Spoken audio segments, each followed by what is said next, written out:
pick up his knife, Fish missed the full impact of the explosion as it crashed through a window and over his body.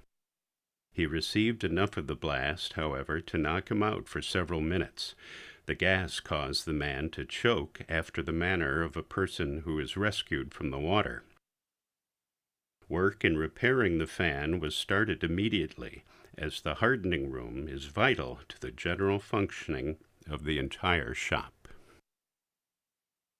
Elgin 100 Years Ago is a presentation of the Elgin History Museum. Be sure to visit the museum located at 360 Park Street in Elgin, open Wednesday through Saturdays 11 to 4. You can also listen to Elgin 100 Years Ago at www.elginhistory.org. This is Sarah Silver with your Fox Valley forecast. This afternoon, a slight chance of rain showers after 1 p.m. Cloudy with a high near 58. Tonight, a chance of rain showers. Mostly cloudy with a low around 43. Tomorrow, a chance of rain showers. Mostly cloudy with a high near 54. Currently, it is 51 and overcast. I'm Sarah Silver on the Talk of the Town, WRMN. Are you a small business owner who needs immediate cash flow? At Swish Funding, we have flexible funding options from $25,000 to $2 million. For the best rates and terms for your business, just one application to Swish Funding gives you access to our entire network of funders, with cash in your account in as little as 24 hours. To qualify, you must be in business for at least 1 year with monthly revenue of $50,000. Apply at swishradio.com and use code RADIO. Swishradio.com, code RADIO. Shop smarter and greener with Remix Market. We specialize in high-quality, gently used furniture, home decor, and unique treasures. Perfect for giving your space a fresh look without hurting your wallet or the planet. As part of the Junk Luggers family, we're on a mission to keep items out of landfills by rehoming them to loving homes like yours. Whether you're decorating, downsizing, or hunting for that perfect one-of-a-kind piece, Remix Market is your sustainable shopping destination. Visit us online at remixmarket.com and start shopping sustainably today. Still getting around to that fix on your car? You got this. On eBay, you'll find millions of parts guaranteed to fit. Doesn't matter if it's a major engine repair or your first time swapping your windshield wipers. eBay has that part you need, ready to click perfectly into place for changes big and small. Loud or quiet, find all the parts you need at prices you'll love. Guaranteed to fit every time. But you already know that. eBay. Things, people, love. Eligible items only. Exclusions apply.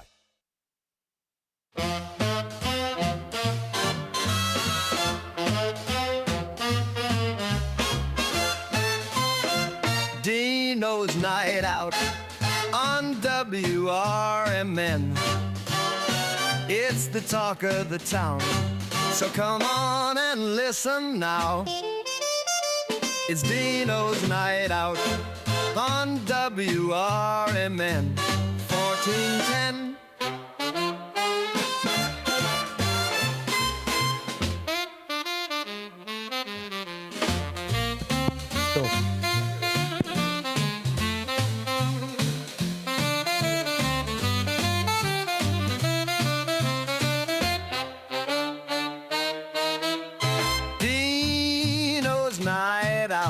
On WRMN, it's the talk of the town, so come on and listen now.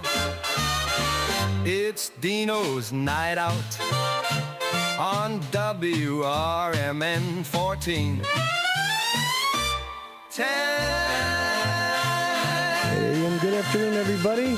Another Dino's Night Out right here on WRMN 1410, right here, Studio 14 Live. 14 Douglas.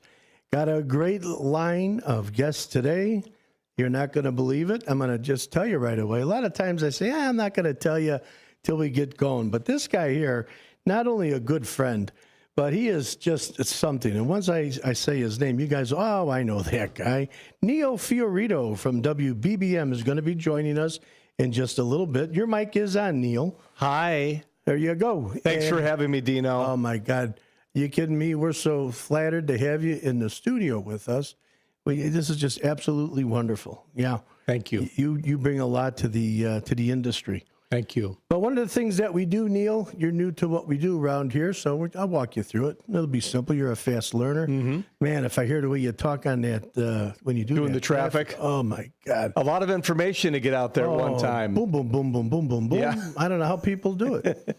So It's an art form, from what I understand. Well, it is an art form from what we hear, too. So this show is brought to you by Ron Onesti from the Arcata Theater. And Ron Onesti is oshows.com. I start the show out at what goes on at his theaters. And what he's got going on at the Arcata Theater tonight, the 8 o'clock show, Leprous.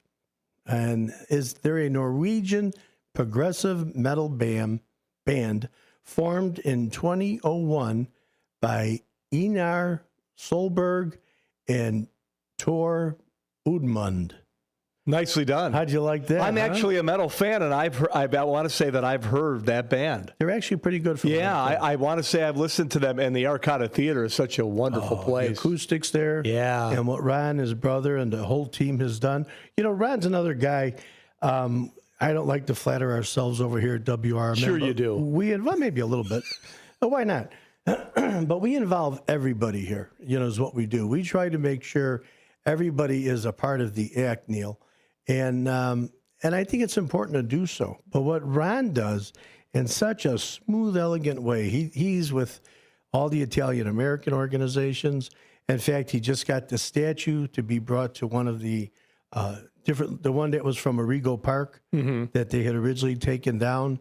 Him and 3 attorneys that are just awesome. They worked on this and have been negotiating with the city.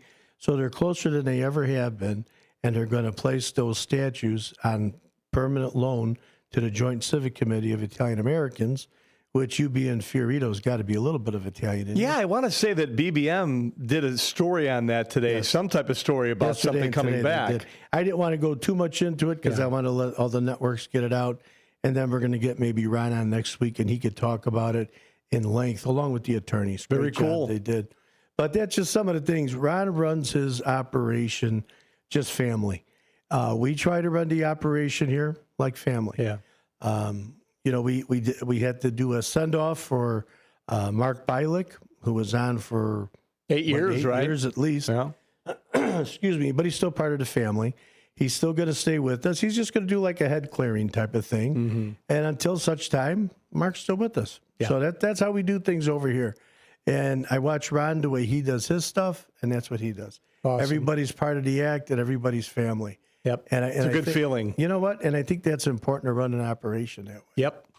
So the other things we got, we'll just get right down through the rest of our listing here. At the Arcata on Saturday, also an 8 o'clock show. Now, this is going to be a little rougher. Is it Dweezil, I think? Dweezil Zappa, yes. Dweezil Zappa. And who he is the son of the iconic musician Frank Zappa. Right. And I've had enjoyed a lot of Frank Zappa's music. Definitely. Yeah, we're the same. I'm a little older maybe than you, but I definitely remember Frank Zappa and his God. music for sure. yeah, he had good stuff there. Yeah. And over the past 3 decades, Dweezil has carved out an eclectic and illusionist career that spans music, television, film, and entrepreneurship. So in all his endeavors, Dweezil remains committed to upholding integrity and pushing the boundaries of technology and creativity as he continues to innovate and inspire. So that's got to be one heck of a show. And the son of Frank Zappa. Can you imagine that? To be in the same room would be Right? just... Remember yeah. all the bandanas and all the lighters? They used to have the outline of Frank Zappa with the smoke. Yeah, on it. That's guy really was. cool. That's and that's tomorrow night. That's awesome. Yeah, it is. And that's some time ago, Frank Zappa. Yeah, oh yeah. I mean, and you look at his son doesn't, what is his son? Maybe 30? He looks like Lindsey Buckingham to me from Fleetwood Mac. That's who he reminds me of in that picture there. Yeah, that side angle, I could give you that. Yeah. Now, you like your rock, don't you? Oh, I do. Yeah, Metallica's been with me since I was 13 years old, and they're still my favorite band of all time. Most times they come in here, that's the show I go see, and I took my son for the first time to see them when they were here at Soldier Field. Same last vibe. August. Does he get the feel of it? I'm sure you. Oh yeah. play your music. It took him a little bit of time, but now he comes to me with songs and tells me they're masterpieces when he hears them. So That's a good thing. Well, that's nice. We got to get our kids at a young age to at least sample what we've done. Maybe they like it, maybe they don't. Well, and I like the fact both my son and my daughter, who are very close in age, they dig the 80s and the 90s and even some 70s stuff. You know, they both work in the restaurant industry and the store industry. Retail, I should say, yes. And they listen to music while they're at work, so they pick up on a lot of different types of music because of where they work. They hear all these songs, so that's awesome. But yes, definitely it helps with the parents. Is your son the retail guy or the restaurant? He is. Guy? He actually works for Woodman's. Oh, no kidding. Yeah, he works for Woodman's in North Aurora. Yeah. And restaurant? You want to see the restaurant? My daughter works for Roadhouse 71, I think it's called. Oh, it's in Yorkville. Yeah, she just started working there not long ago. So yeah, steakhouse, right? Shout out to both. A little bit of everything there. Yeah, it's a nice big bar. When you walk in, they have live entertainment. Pretty cool. Something new for her. She just started there recently. So nice. I was in the hospitality industry for many years, so they're kind of taking after me a little bit. Yeah. And we're going to get to that in a bit on your hospitality background. Let's not spill that now. That's okay. So and the next thing over at Friday and Saturday, May 2nd and 3rd, they got Mike Feeney. And Mike Feeney is a New York, from New York City-based comedian. Good guy, high energy, sharp, captive young man. And he's been all audiences. I mean, he's hit them all. You name it. The Tonight Show, Fallon Show, Last Call, Carson Daly, Barstool. He's got a whole host of awards, but they've got two shows, a 7 o'clock and a 9:30, and that's on Friday and Saturday, May the 2nd and the 3rd. Mike Feeney. You'll get a kick out of him. I saw some of his clips. He looks really young. Him too, right? Well, he looks a little younger than Zappa. Yeah, he looks really young. This guy's in his 20s for sure. I would think. But the credentials. Yeah. Look at where he's been. Yeah, it's kind of hard to believe. I can't say that I've been on the Tonight Show. No. But if you'd like to see us on the Tonight Show, how about it? That would be something. Yeah, call them up because I'm available. I think I got Jimmy in here somewhere. Give him a jingle. Then we got the Martini Room. Our friends just right around the corner, up the hill a little bit, 161. And that's East Chicago Street in Elgin. And they have Mark Beecher and friends. They've had them there before. They're a good band, and I think you'll enjoy it. But hey, this is the guy we got in the studio here today. What a handsome devil. Isn't he a good-looking guy? Yeah. And I'm going to tell you, you look at the guy right here in person, that looks like the same guy.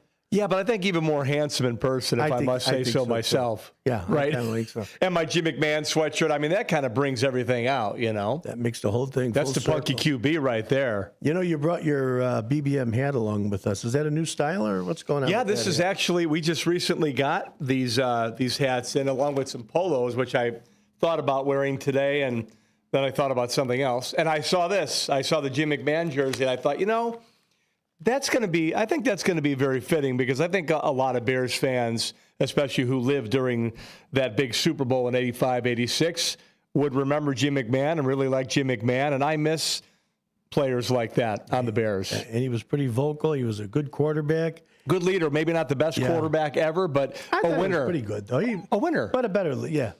Well, look at the team he was on. Yeah. Yeah, nothing but good support. Yep. And his eye, do you know the whole story about his eye? Do our listeners, do you know? No, let's hear it. Do you know why he always wore sunglasses? No, what happened with that? When he was younger, apparently, this is the story I've heard many times, he was trying to untie his knot on his gym shoe, and he dug into the knot, and it slipped, and he hit his eye with the fork. Oh, for crying out. So, obviously, the light hitting his eye, whether that was a fake eye in there or what, I don't know the whole story with that, but that's why he had what they call photophobia. So that he wore sunglasses because that bright light would hurt his eye. So that's part of the mystery for good reason. Good reason, certainly. Yeah, well, I couldn't imagine a prosthetic in there because that would. No, I guess it wouldn't bother him then, right? His range of vision, throwing that football. But when you see him looking like when you without the glasses, his eye looks kind of strange. It's kind of like horror, kind of, you know what I mean? But yeah, the punky QB, it doesn't get much better than that. I'd give anything to go back and relive those days again. That was a fun time, and I got to live it, which was great. But you put a fork in your eye, that's going to hurt. I would do it now in Jim, though. Leave a little bit of a scar. Yeah. Yeah, so I imagine. And I'll be wearing sunglasses like Jim, too. I think you'd have to keep that sun out, the bright lights. But we brought you here today, and I announced you on, we did the Facebook Live to let everybody know. And a lot of people don't understand what intros, outros are, that fancy radio. I can actually give a little taste of what it is. We can't for the new one yet. No? Oh. No. Okay. We'll hold off then. Yeah. That's what we call a tease in the radio industry. Yeah, that's exactly it. As long as you don't say names, you can. Oh, okay. We can't have no names of who's in it. Well, it's basically like the intros and the outros, right? Live from the Fox Valley, it's the WRMN morning show, something like that. The big voice guy, I don't have a big voice, but I guess I have some got a good voice. type of voice, right? Yeah. Cool. I mean, I'm on radio, so I have something going for me. No, you know what? You've been doing the traffic for what? How long you been in the radio This is business? 15 years that I've been doing traffic for not only WBBM. We used to do traffic in Indianapolis and Minnesota and St. Louis. I worked for Total Traffic, and we provided traffic, news, weather, sports to various stations around, other markets. So I did a lot of traffic, not only in Chicago, but all across the country, really. But BBM, 15 years it's been for me. And I was fortunate enough when a full-time position opened up, I actually left my full-time hospitality job to join forces with the BBM. My wife gave me her blessing, so I was all in. I asked my wife, what do you think about me going to WBBM full time? She said, it's WBBM? Yeah, you have my blessing. There you go. Well, you got to have support. If you don't have support. Yeah, my wife has always been supportive. Yeah, you got to forget it. It's never going to happen. Yeah. Yeah, you need that. Yeah, absolutely. So listen, we're going to take just a quick break, everybody. You're listening to WRMN 1410. And we in the studio right here, we have Neil Fiorito. And he's from WBBM. You've heard him all the traffic, all afternoon. He gets you where you're going safely, and hopefully you get shave a little time off of where you're going by listening to him. So when we come back, make a phone call, 847-931-1410. That's our call-in line. 847-931-1410. Talk to Neil. Ask him a question or two. But we'll be back in a few short moments.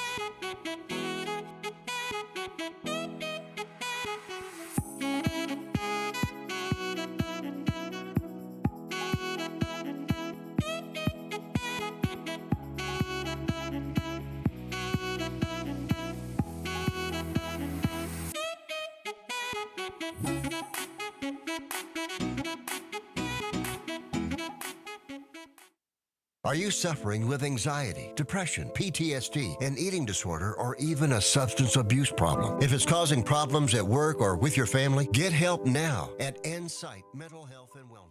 We can help and treat all types of depression and mental issues. We'll help you use your insurance to get away from it all to a beautiful, sunny, and tranquil vacation-like environment so you can recharge yourself. And with the Family Medical Leave Act, you could take the time off you need from work. Plus, with the Affordable Care Act, your treatment could be 100% covered. If you're suffering from any kind of anxiety, depression, PTSD, eating disorder, or even a substance abuse problem, use your insurance and get away from it all. Come to sunny California. Call Insight Mental Health and Wellness now. 800-419-0287. 800-419-0287. 800-419-0287. That's 800-419-0287. Johns Hopkins University has found that just mild hearing loss doubles your risk of dementia, so hearing loss isn't something to ignore. But hearing aids are so expensive and ugly. Not anymore. Meet Audion Hearing. You can get nearly invisible hearing aids without a prescription starting at $98 a pair, and they're ready to use right out of the box. Rated the best hearing aids of 2025 by Forbes Health, and with over 1 million customers, Audion is easy to trust. Visit audionhearing.com. That's AUDIEN hearing.com.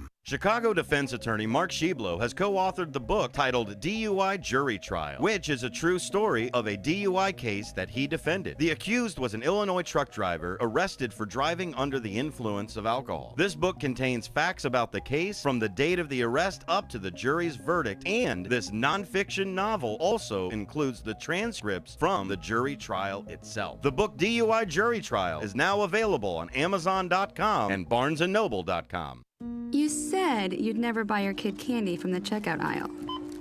Or forget extra diapers. And never give in to a meltdown. You'd never lick your thumb to clean their face. Never let them have too much screen time.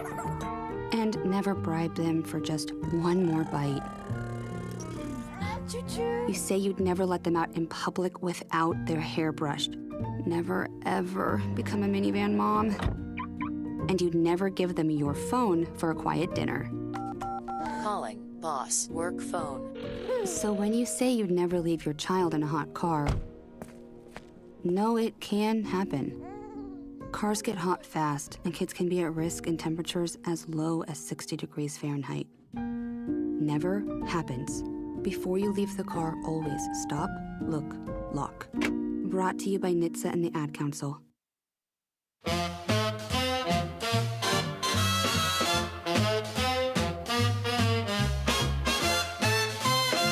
Dino's Night Out on WRMN.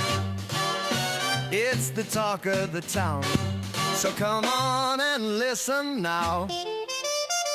It's Dino's Night Out on WRMN 1410. Well, if you were listening, we have Neil Fiorito.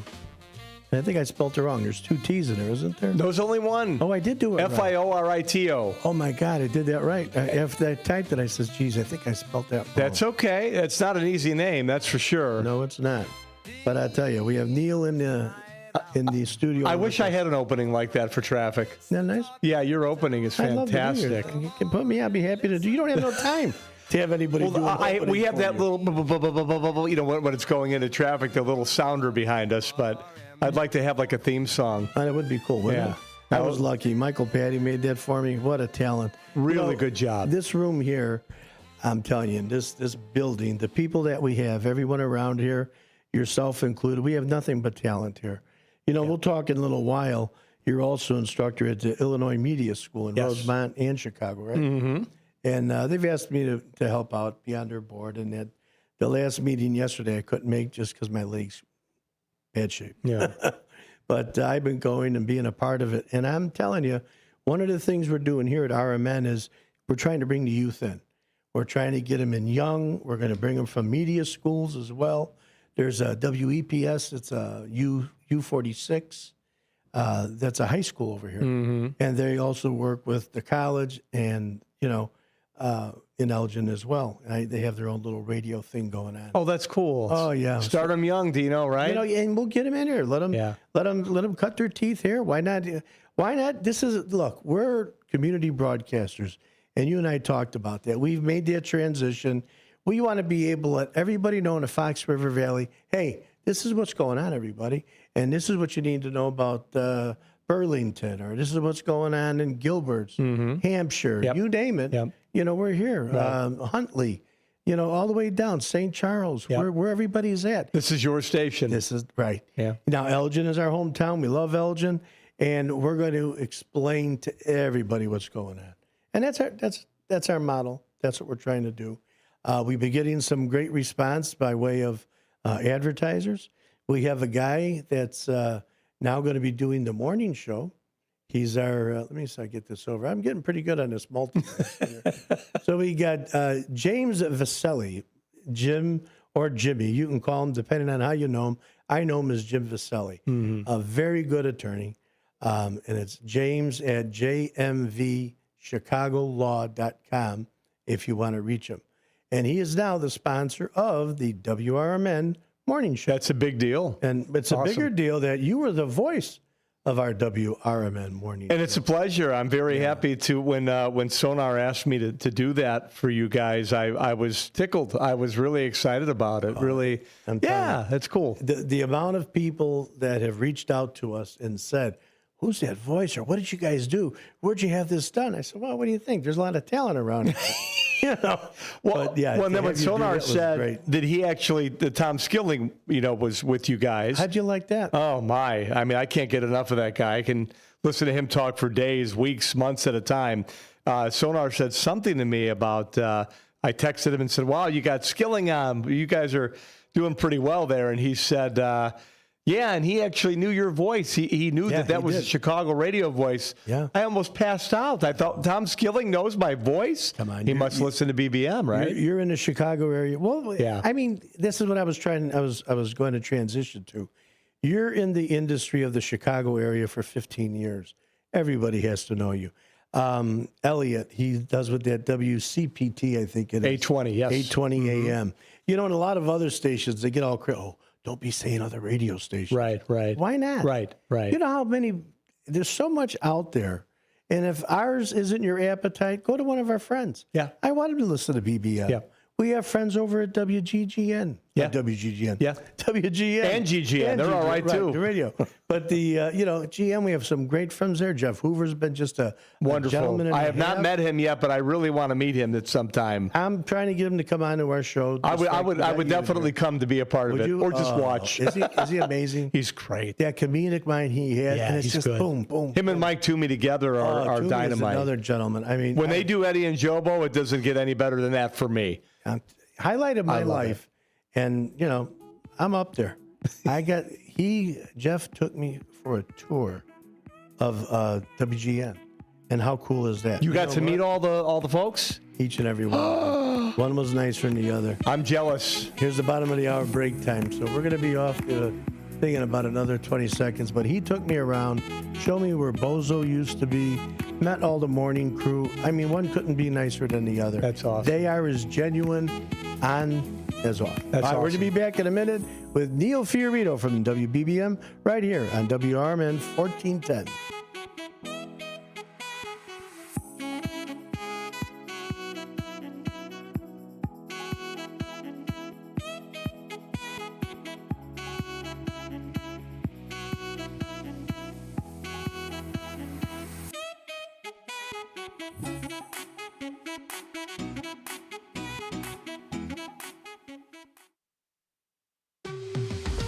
WRMN News.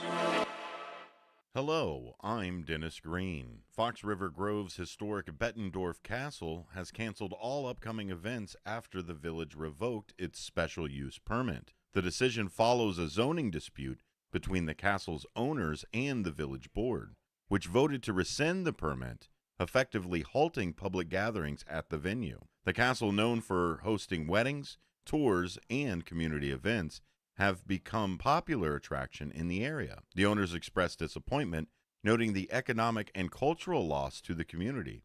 The village cited concerns over traffic, noise, and compliance with zoning regulations as reasons for the permit's revocation. In Barrington, the village board has approved a redevelopment agreement for the Golden Triangle area, aiming to revitalize the downtown district. The plan includes a mixed-use development featuring residential units, retail spaces, and public amenities. The project is expected to enhance the local economy and provide new housing options. Construction is slated to begin later this year, with completion anticipated in 2026.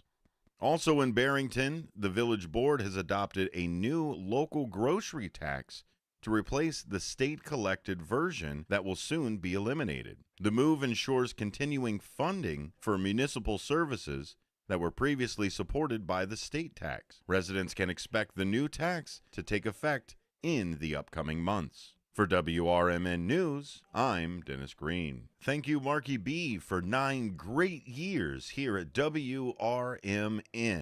Safe travels, and you're always welcome here. Produced in Studio 14 by the River Media Network. Are you dreaming of a getaway? Want to leave the stress of daily life behind? Whether it's a relaxing cruise or an adventurous land escape, planning the perfect vacation doesn't have to be a hassle.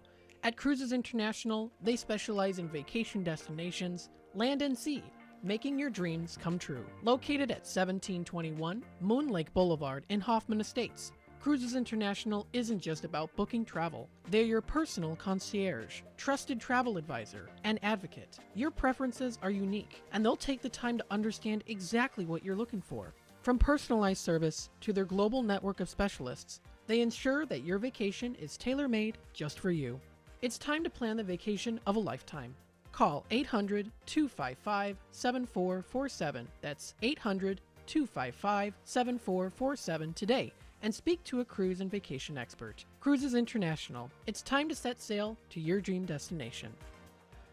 This is Sarah Silver with your Fox Valley forecast. This afternoon, a slight chance of rain showers. Cloudy with a high near 58. Tonight, a chance of rain showers. Mostly cloudy with a low around 43. Tomorrow, a chance of rain showers. Mostly cloudy with a high near 54. Currently, it is 55 and overcast. I'm Sarah Silver on the Talk of the Town, WRMN.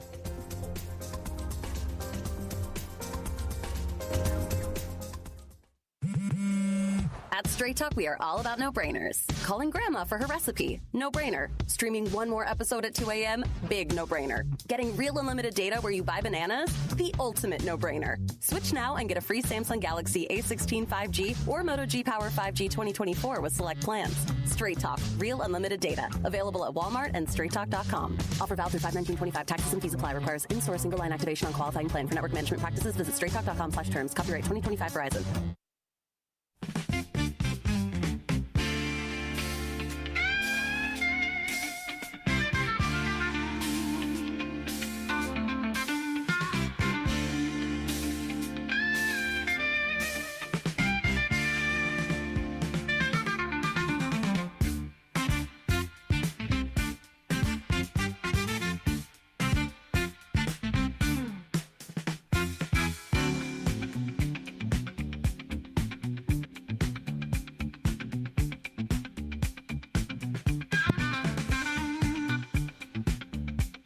Hey, we're back to Dino's Night Out right here, WRMN 1410. And we have in the studio, Studio 14, and we're so proud and so privileged to have Neil Fiorito. Thank you again, Neil, for being here. Thank you for having me, Dino. I'm actually, a lot of people are watching here on YouTube Live on the WRMN chat here and chatting with us. It's cool to hear from all these different people and checking in and saying hello and just checking in and enjoying the show. So that's really cool to see. Well, you bring a lot to our radio station, I'm telling you. I'm just following you on your coattails, sir. No, that's... This is really cool. No, it's definitely cool to talk with the listeners for sure. You're the pro in the business for 15 years. I'm new at all of 15 years? 34? No, but 15 in at BBM. But it's been 34 years. 34 years. 1991 you got in this. Triton College, WRRG, which just celebrated its 50th anniversary last week. Right. I was there. It was fun. A lot of fun. 50 years over there. 50 years at WRRG, yeah. And I tell you that when you were going there used to be the roller skating rink. Kitty Land was there. Oh, that's right. Remember? Yes. Remember Caputo's, was it? That fruit market? Was it Caputo's? I don't remember if it was Caputo's or not, but I know the fruit market because I've been in there. Yeah. But the roller rink, I remember, of course, Kitty Land. Yeah, I remember that. Gene and Jude's is still there. There was a drive-in for a while, too. But what's that? Before your time, there was a drive-in. Yes. I remember my mom and dad telling me that, I think. But they kept the sign up there forever. Yeah. Yeah. Gene and Jude's, of course, Halakihiki. That whole area is known for many things. And then if you were doing the nickel bag, if you're going to the different for the rock bands. Thirsty Whale. The Thirsty Whale. Dude. Nothing like the whale. How about it? Yeah. Yeah, us old guys, we remember the Halakihiki. It's still there? Yeah, that is. Really good drinks, too. Knock you on your butt. Stumbled out of there a few times. Yeah. Thank God I wasn't driving. No way I could find my way home. No way. Strong. They make a good drink over there. Yeah, nice place. Nice atmosphere. I think the place is it's a nice atmosphere. And I don't think they have food still. I'm not sure if they serve any kind of food. Pretzels maybe or chips or something like that. I'm trying to remember. What we should do is probably go back there so we can investigate. Let's go have a look into it, right? I think we'll do that. We'll need a driver. Sonar? Well, with the 50 years, yeah, Sonar somewhere on the property here. He could be our driver. He'll be designated driver. But you did that training over at River Grove, and where'd you go from there? You did some Second City too, didn't you? Yeah, I started radio at Triton. It was this month actually in 1991. My dad and I were talking. We lived in River Grove at the time about what I'm going to be doing. I've always been a performer. I'll put that out there first and foremost. I can remember being a younger kid with my tape recorder, interviewing friends and family, listening to DJs, recording DJs, trying to pretend like I was a DJ, and also on stage. I was an actor most of my life. Still would be if I could do some stuff. I just don't have the time anymore. But Triton College, Dad said, take some classes, see what you like, see what you're into. Signed up for some classes. I had several, started going to classes. Was very bored with it because I had just finished high school. doing the same stuff that now I'm doing in college. So that got old pretty quickly. And then I found the radio station. I'm not sure how I stumbled upon it, but I found the station at Triton College, WRRG, 88.9 FM. Right. And I didn't go to class anymore after that. The classes I registered for, I didn't even go anymore. That was it. That was it. I found the radio station. Radio was your home. That was it. Found it. And then from there, I went over to Loyola University's radio station, which at the time was Energy 88.7 and a pretty popular station for a college station. And I developed there. I was there about 7 years. So I think I really developed there and learned a lot. And then from there, went to the Illinois Center for Broadcasting, which is now the Illinois Media School. Correct. I am a graduate, and now I'm an instructor there. It started, I think, in Lombard, didn't it? Yes, that's where I was. Right. The next block from where it was recently. Now they're at O'Hare. Graduated from there, had my first real commercial radio job before I graduated, and I've worked at a number of stations, and luckily for me, I've always stayed in Illinois. I've never had to leave Illinois. Oh, that's great. So that's a success in our industry. But I'll tell you, Dino, I did it part-time, weekends, fill in. I worked in the hotel industry for many years. That's how I made my living. I couldn't live off a radio salary at that time. You know how it is when you're getting started. It takes time, right? It always does. Did all that. And we still don't make enough now. No, I can still use a little bit more, a couple more shackles. Went through Second City. I trained there for 2 years and went through their training program. Did a lot of theater, a lot of stage work. Missed those days, but I'm on the air every day at WBBM trying to paint a picture of the roads that people are on, and I like to talk, as you could tell. I enjoy talking you do a great deal. Job at it too. Distinctive voice. I mean, when you did those pieces for us prior to us going out, I didn't realize I had the board turned down. I mean, so many people text us and got phone calls into us and said, "Who's that guy? What's that voice? That's Where'd cool. you guys get that from?" So thank you. You really, really made a nice thing for us. I'm happy to be the voice for WRMN. Yeah, for sure. Like that. Say that one more time. Happy to be the voice for WRMN, News Talk Radio, AM 1410. There you are. That's the best. Yeah. You want to call in and ask Neil a question or two? A lot of people have questions about traffic. Or even about traffic. You can answer those questions too.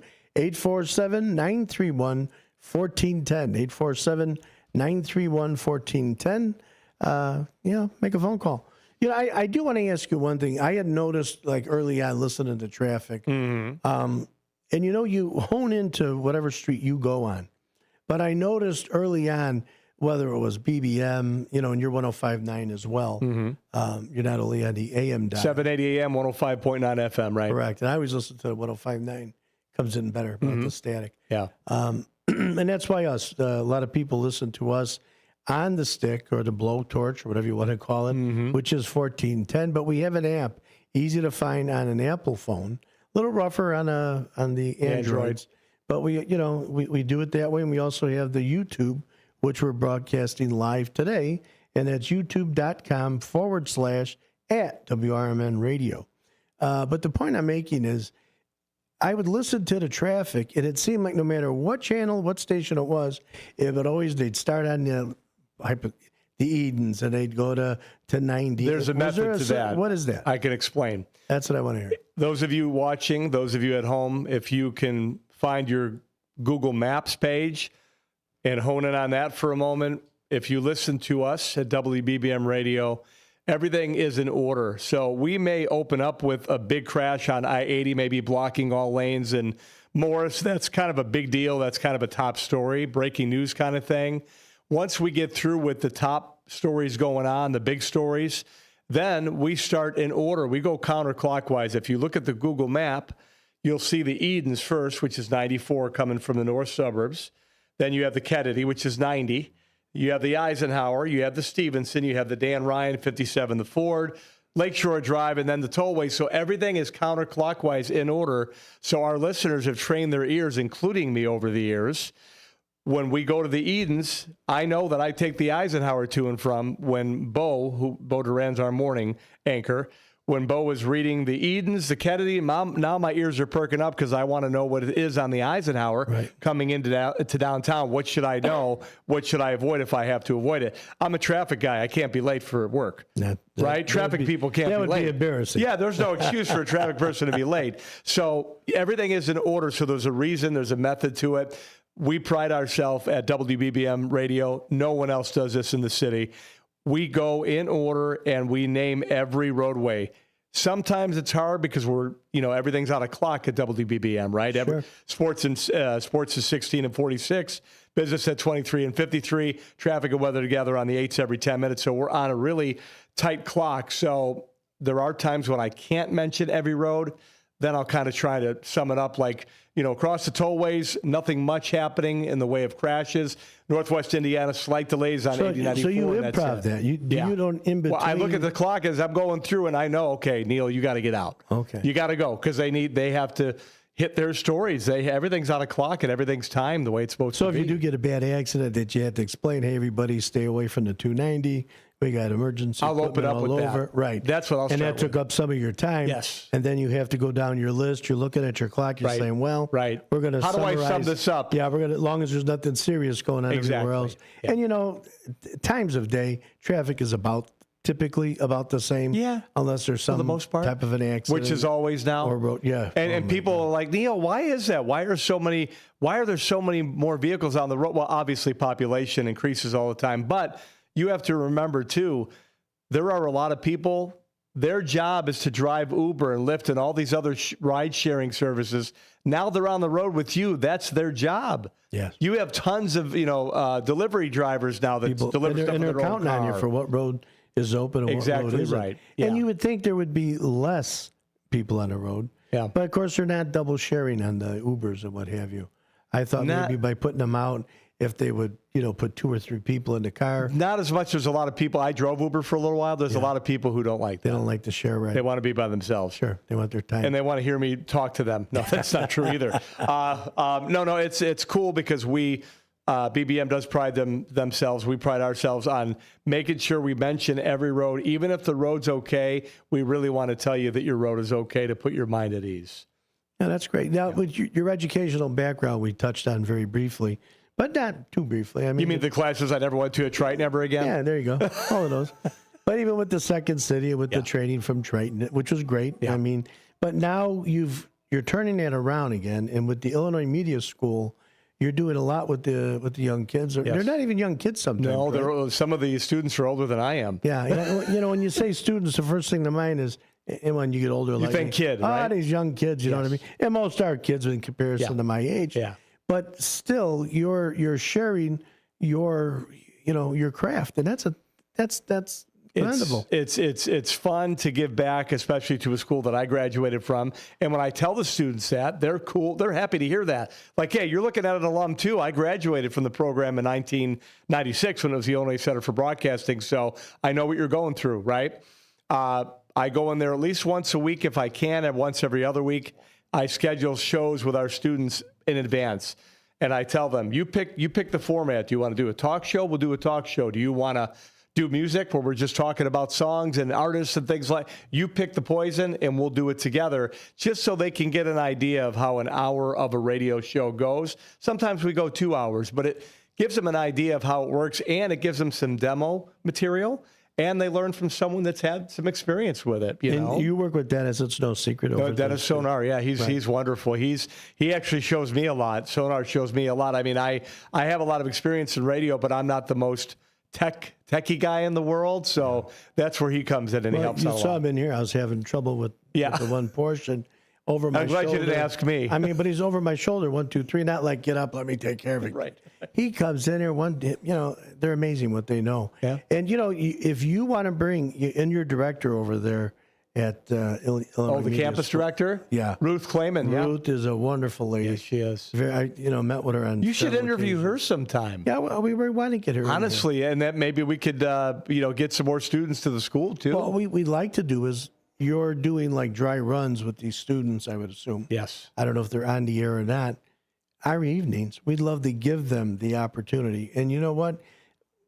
Really, broadcast right from a real radio station. Yes. where it can go out to people. They could get critiqued. People could call in on the phone.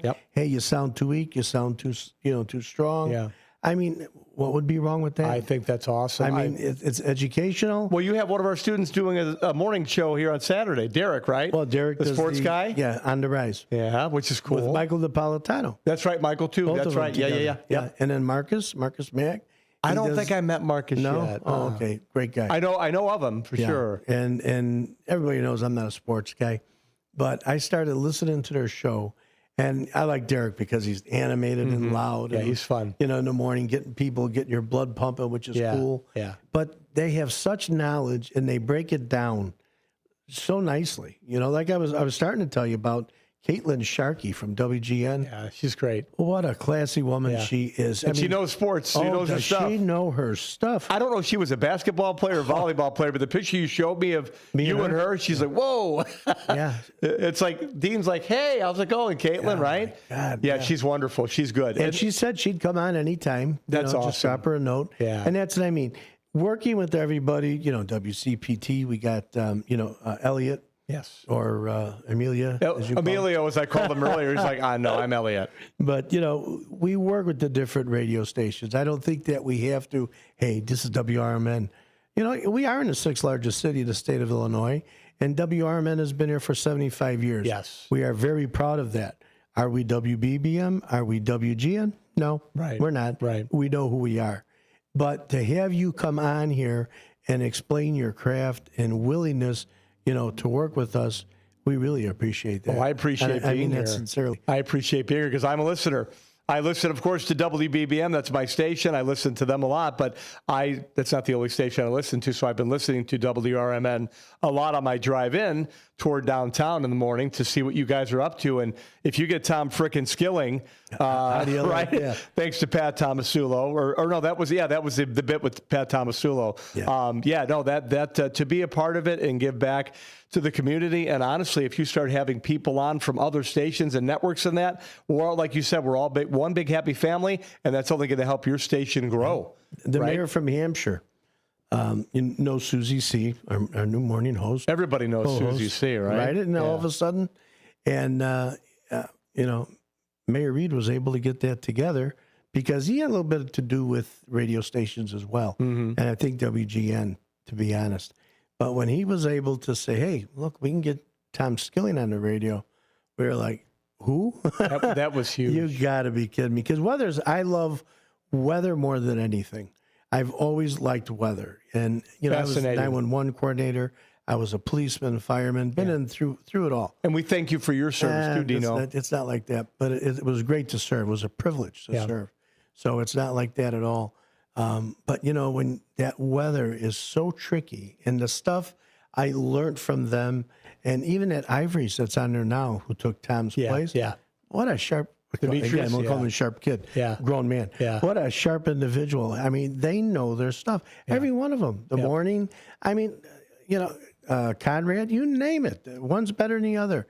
And this industry is just packed with talent. Right. It really is. Right. So, I mean, for you to share, yourself, with Illinois Media School, I think that says a lot about you. Well, again, that's where I came from. And, let's face it, someone has to help the next generation of broadcasters along. Why not us, right? Yeah. Your wife, is she Italian as well? Or? No, she's Lithuanian, actually. Yeah. Lithuanian, got some Polish in her, some German. She's more the introvert, where I'm the extrovert, right? Yeah, you seem like attract. You could talk. You're not too bashful. Oh, no. I'm not bashful. I have a hard time talking myself, if you haven't noticed. No, you're pretty quiet. Yeah, I'm the shy type. But, you were telling me we hit it off right away. We hit it for like 5 minutes, and we were best friends. We've known each other forever. Yeah. And and again, how neat that was. Yeah. Here, I got this big BBM guy, and I'm talking to him like it was nothing. Months ago, this was. And we've been going to get you on. Been about 6 months. Yeah. I'm glad you finally came on. Me too. Here. And people are able to see you in person, to see who you are, get to know who you are. I mean, this is great. You're a real treat for us. But the reason I bring up the name and the ethnicity, you didn't always go as Neil Fiorito. What happened? No, I started in radio again back in 1991 at Triton College. Fiorito wasn't cool to me. You know what I mean? Like, that's my name. It's different, but it's really long. Yeah. And I wanted to be a music DJ. Like, Neil Fiorito just didn't fit with my planning at the time. My middle name is Joseph. I didn't like the way Neil Joseph sounded. So I started looking for names, and then I thought, well, how about if I just go by Neil J? Neil Joseph. That sounds like a radio name. Hey, it's Neil J. You know what I mean? And like we got our Marquee B. Yes. Yeah. And I spelled it, though. I had a spelling to it. It was Jaye. So it wasn't just an initial. I actually spelled it J. J. So I went by that my whole career. And then when I started doing traffic, I worked at like 3 other stations in Chicagoland, WIND. I did WGN for a while. Okay. We had to go by different names because they were competing stations. Right. So I've gone by Bill Captain on stations. I've gone by Jay Thomas on stations. Neil J has always been my radio name. When I started doing BBM traffic, I was only on from 9 to 10. It was my first time ever on BBM doing traffic. I went by Neil J. And Ron Gleason, who gave me the opportunity. Thank you, Ron. Shout out to Ron, who's now retired. But, yeah, love Ron Gleason. He gave me the opportunity, and he said, what's wrong with your last name, Fiorito? We're like, nothing. Why don't you use that? Whatever. I don't care what you call me, what you want me to call myself, as long as you put me on the air. He's the one that said, use your real name. It's different. It's unique. It stands out. Yes. But I'll tell you, Dean, it took a lot of time, for people to not stumble over my name early on. There was a lot of stumbling and fumbling over my name. Fiorito is so simple. But here's the thing. At that time, we weren't in the studios yet. We worked for Total Traffic in another building. We didn't even get to see each other face to face. So it was just trying to communicate over the phone with people. And it took a while for people to get it down, which is part of the reason I didn't want to use it in the first place. But it was a good omen because it got you 15 years where you are. Yes. And hopefully another 15 years. And it got me on WRMN radio. How you like that? I mean, if I was Neil J, if you were Jay, we were going to call you, just so you know. There's plenty of J's, all these initials. Hey, we got a phone call. Cool. Let's take her in. Hello, you're on WRMN. Hello. Hi. It's me, Rita, calling. Oh, hey, Rita. How are you? Oh, I'm fine. I'm trying to understand how you get all the information from each of those different freeways, tollways. Do you have somebody flying in a helicopter that feeds you it? And I'll take the answer off the air. Thank you. Well, really nice talking to you. Yeah, that's a really good question that we get a lot in the traffic industry. Well, we work with the Illinois Department of Transportation. We work with the Illinois State Police, Chicago Police. We have about 10 to 12 scanners up at one time, so we can hear everything that's going on the roadways. Everything's in code, too. They don't say crash. They don't say stall. Everything's numbered. All right, so it's kind of encrypted. Obviously, we've learned what that is over the years, so we pay attention to all the different outlets in the Chicagoland area. But hold on. It's not that you're getting the call direct from them. We're listening to scanners. You're listening to the scanners. What they're doing on the roadways. We hear where they're getting called to and what's going on there. Okay. So if somebody's laying on the pavement, we know that. If something's going on, By a certain code that they use. Yes, we know that. And not to mention, with Twitter now, X, whatever the heck it's called, we can follow different agencies there. And yes, the helicopter's key. We don't have it anymore, a chopper. But we are connected with CBS. So Chris Habermill, who's been doing it for 1,000 years, Chris is the one that works with us. We're getting information from him. We're getting information from Mike Lorber, who goes up for NBC. We all work together to get the information out. No one's trying to get it first or ahead of anybody that I see. We all work together. I work with Brett Vickery over at WGN as well. When Sarah Ginger was there, same thing. We all work together. Oh, yeah, Sarah, huh? Yeah. She got her own show now. Yeah, she does a show on WGN. Yeah, she does. It's a midday show. It's pretty good. It's pretty entertaining, actually. But that's a very good question because a lot of people wonder how you get all that information. And, Rita, our tipsters call religiously. We give out the tip line a lot. People call in, and you know what? You're the ones that are out there in the thick of things, and you see what's going on, and you call us and let us know, and then we spread the word. So we have tons of ways of getting information. Good question. Well, that was a good answer. Yeah. I noticed also when you were describing all the different roadways, We knew you were a Fiorito because your hands were going left and right. I'm trying to keep them down. No so Medicon would have been able to explain how all the different roads went. Stay. I saw your hands go, this one go to the left, and we got this one. In fact, I remember, I think it was BBM, that put out that little fold-out of all the expressways when 355 first came out. Yeah. And I was trying to explain to my kids driving early on, and you know how tough that is. Yeah. 294 goes north and south. The Eisenhower goes east. And that's why it's a tri-state, right? Because it goes into Wisconsin, Illinois, and Northwest Indiana. And you try and explain all of that. And, you know, and I says, if you're driving, and if it's in the morning, you know, before noon, and you kind of see or feel the sun, you know, on your face on the right side, you're going to the north. Can you believe it? That's clever. And if you're not, you know, I tried to teach him east and west. So listen. Wait, that means it's over? It's our time is up so quick. My gosh, I can't believe it. That is really true. The time flies when you're having fun, Dino. This was a ball. You know what?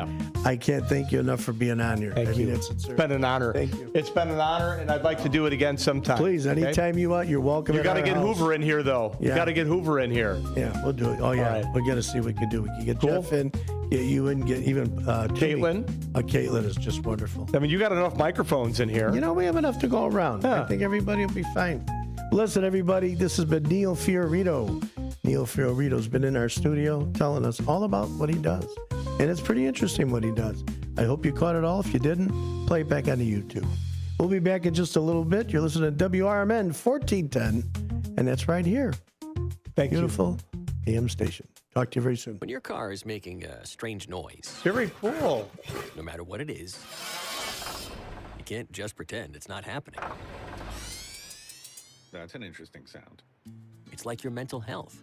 If you're struggling and feeling overwhelmed, it's important to do something about it. It can be as simple as talking to someone in your community, or just taking a deep, calming breath when you need it. Nice. For mental health resources, check out loveyourmindtoday.org. At loveyourmindtoday.org, you'll find information that may help you get through a tough time. Things like tips for dealing with stress, how to navigate difficulties like financial worries, anger, substance use, and more. You can also find real stories of how people navigated their own mental health challenges. Because once you start to address the problem, you can go so much further. Visit loveyourmindtoday.org. That's loveyourmindtoday.org. Brought to you by the Huntsman Mental Health Institute and the Ad Council. Your hometown radio station since 1949. We are WRMN AM 1410, Elgin time, 3 o'clock. WRMN News. Hello, I'm Dennis Green. Fox River Grove's historic Bettendorf Castle has canceled all upcoming events after the village revoked its special use permit. The decision follows a zoning dispute between the castle's owners and the village board, which voted to rescind the permit, effectively halting public gatherings at the venue. The castle, known for hosting weddings, tours, and community events, have become popular attraction in the area. The owners expressed disappointment, noting the economic and cultural loss to the community. The village cited concerns over traffic, noise, and compliance with zoning regulations as reasons for the permit's revocation. In Barrington, the village board has approved a redevelopment agreement for the Golden Triangle area, aiming to revitalize the downtown district. The plan includes a mixed-use development featuring residential units, retail spaces, and public amenities. The project is expected to enhance the local economy and provide new housing options. Construction is slated to begin later this year, with completion anticipated in 2026. Also in Barrington, the village board has adopted a new local grocery tax to replace the state-collected version that will soon be eliminated. The move ensures continuing funding for municipal services that were previously supported by the state tax. Residents can expect the new tax to take effect in the upcoming months. For WRMN News, I'm Dennis Green. Thank you, Marky B, for 9 great years here at WRMN. Safe travels, and you're always welcome here. Produced in Studio 14 by the River Media Network.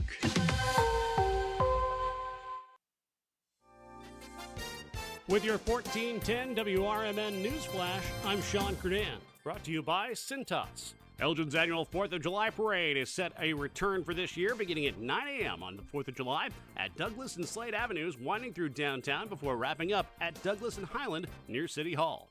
Pause for a Cause Vet Care, formerly Spay, Illinois, has moved to Lisle and a newly expanded 16,000 square foot facility at 1620 Bond Street in Naperville. The clinic dedicated to affordable pet care will host a grand opening and ribbon cutting with the Naperville Area Chamber of Commerce on May 15th. DuPage County is recovering from a ransomware attack that disrupted computer systems in the sheriff's office, circuit clerk's office, and the courthouse. Officials say essential government services remain operational thanks to emergency planning. While the county has not disclosed whether any sensitive data was compromised, the incident is undergoing an investigation by federal authorities. With your 1410 WRMN News Flash, I'm Sean Kernan. Progressive knows there are some surprisingly expensive things in life, like frames. Because you found a classic 70s concert poster. But when you went to get it framed, you realized the frame will cost about 4 times the amount of the poster. Which is actually absurd because no one will be looking at the frame, and if they are, then you severely overestimated how cool this poster is. But then you remember by switching your home and auto to Progressive, you could save hundreds and put it towards a classic 70s concert poster in an absurdly overpriced frame. Progressive Casualty Insurance Company, affiliates, and other insurers. Not available in all states. Are you a small business owner who needs immediate cash flow? At Swish Funding, we have flexible funding options from $25,000 to $2 million. For the best rates and terms for your business, just one application to Swish Funding gives you access to our entire network of funders, with cash in your account in as little as 24 hours. To qualify, you must be in business for at least 1 year with monthly revenue of $50,000. Apply at swishradio.com and use code RADIO. Swishradio.com, code RADIO. This is Sarah Silver with your Fox Valley forecast. This afternoon, a slight chance of rain showers. Cloudy with a high near 58. Tonight, a chance of rain showers. Mostly cloudy with a low around 43. Tomorrow, a chance of rain showers. Mostly cloudy with a high near 54. Currently, it is 55 and overcast. I'm Sarah Silver on the Talk of the Town, WRMN.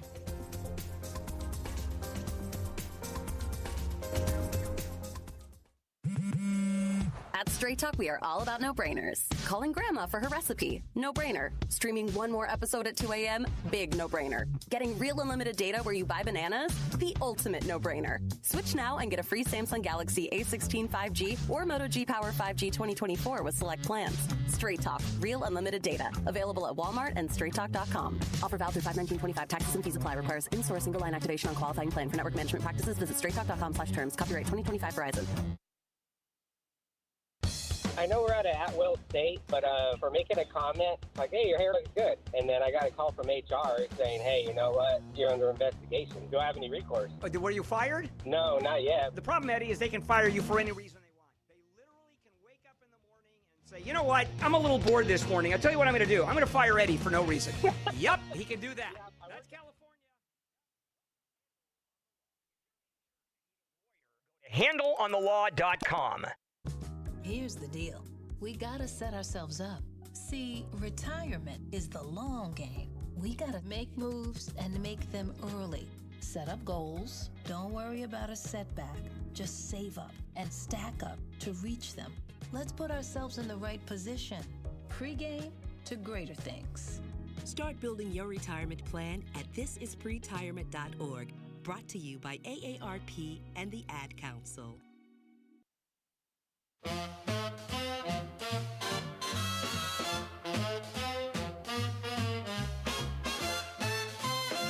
Dino's Night Out on WRMN.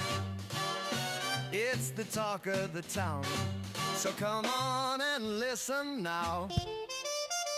It's Dino's Night Out on WRMN 1410.